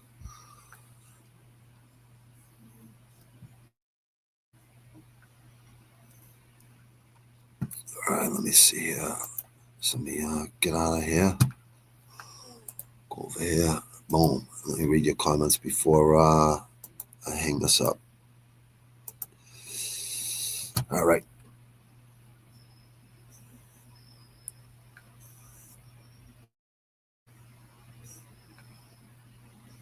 New vegan tortilla noise. Did you see that Jake Paul's fight? I actually didn't, but I've heard it. I didn't know how true it was. I just thought it was like, someone fucking trolling or something, but I guess it is real, huh? Gonna sell a lot to probably wreck your relationship, brother. But again, they both never seem to like each other. Been good catching up with you, Bobby Knuckles. I am out to go back to sleep before I go out for lunch later. Peace out to you, Chris Gray, man. Have a good day, my friend. I'll see you Saturday. I'll see you Saturday, definitely, bro. Friday morning. If you're up early, Saturday morning, I'll be doing what's it called? LWC Muay Thai at 5:30 in the morning. If you're up early, as Yoel Romero would say, see you soon, bro. Boy, absolutely, Chris Gray, bro. Good to see you, man. It's good catching up with you, bro. Always good to talk to you, man. And keep your head up, bro. Respect, dude. Respect.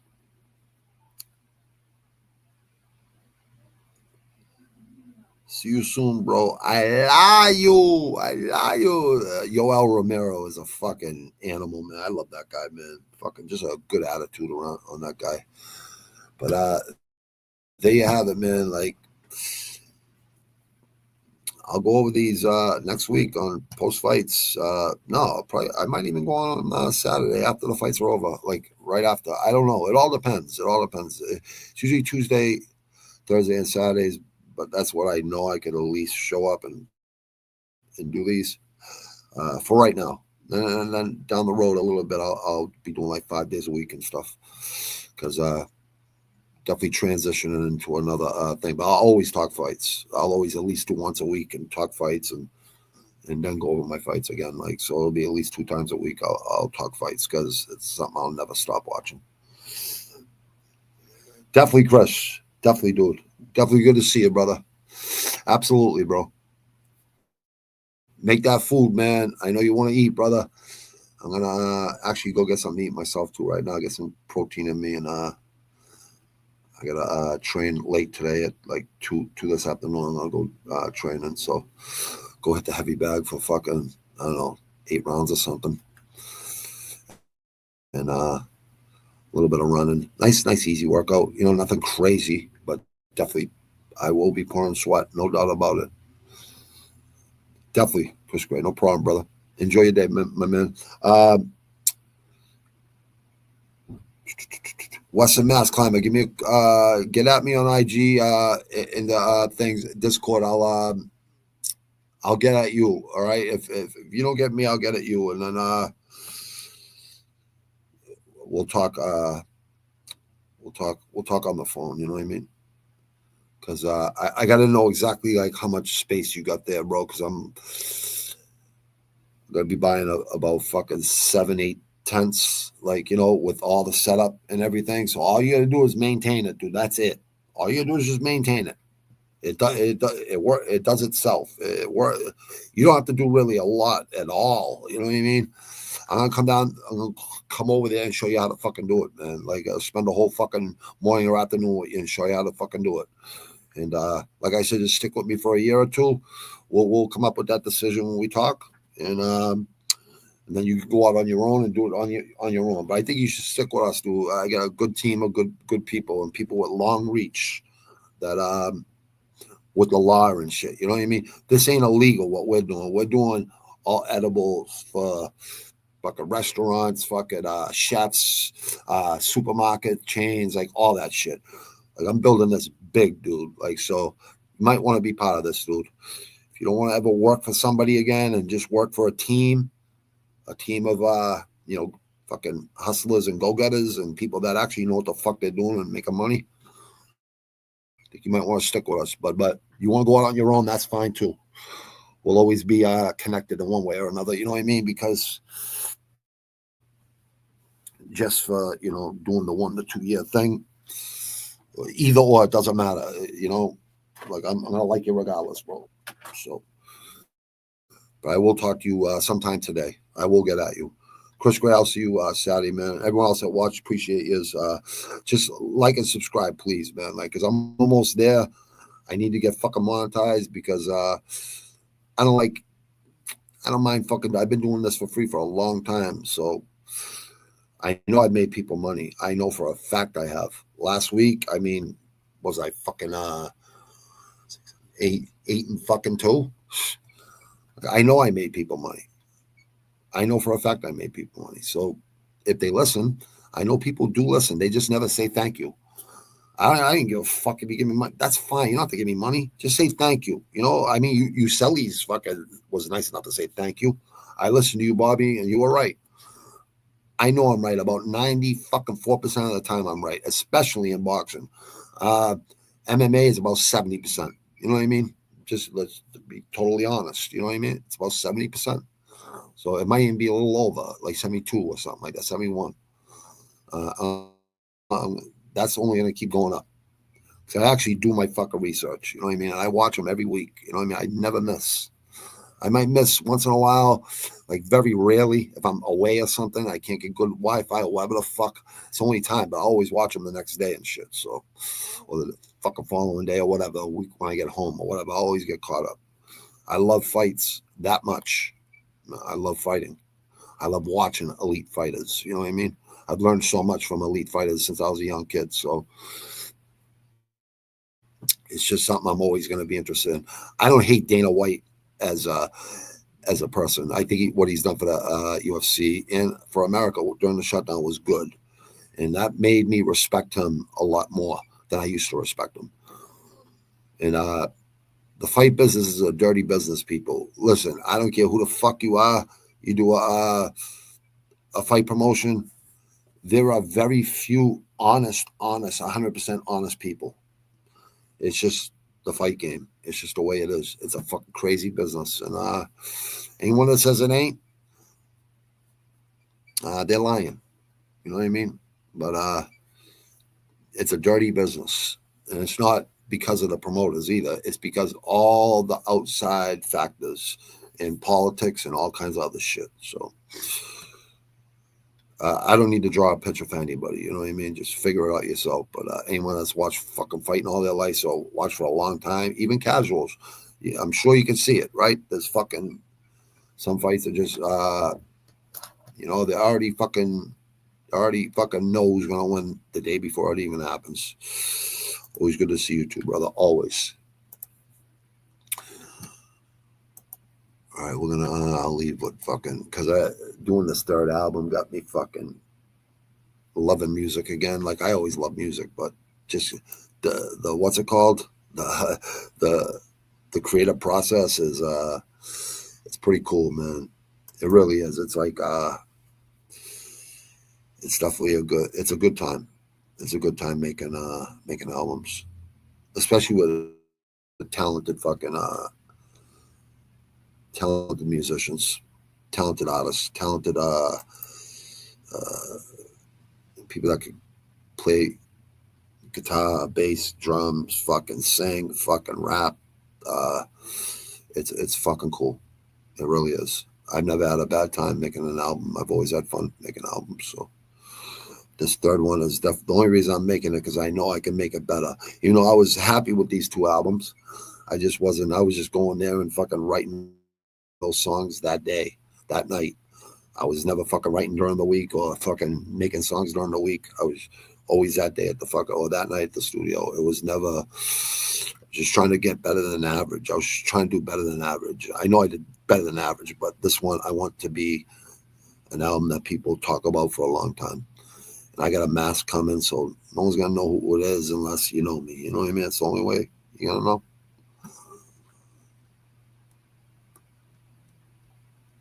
Because I'm not doing it for fame. A lot of people do it for fame, not me. All right, I'm gonna leave the chat with this. This is what I'm gonna leave the chat with. I hope people, the Savage Room. I hope people really understand what this means, because it's happening all the time.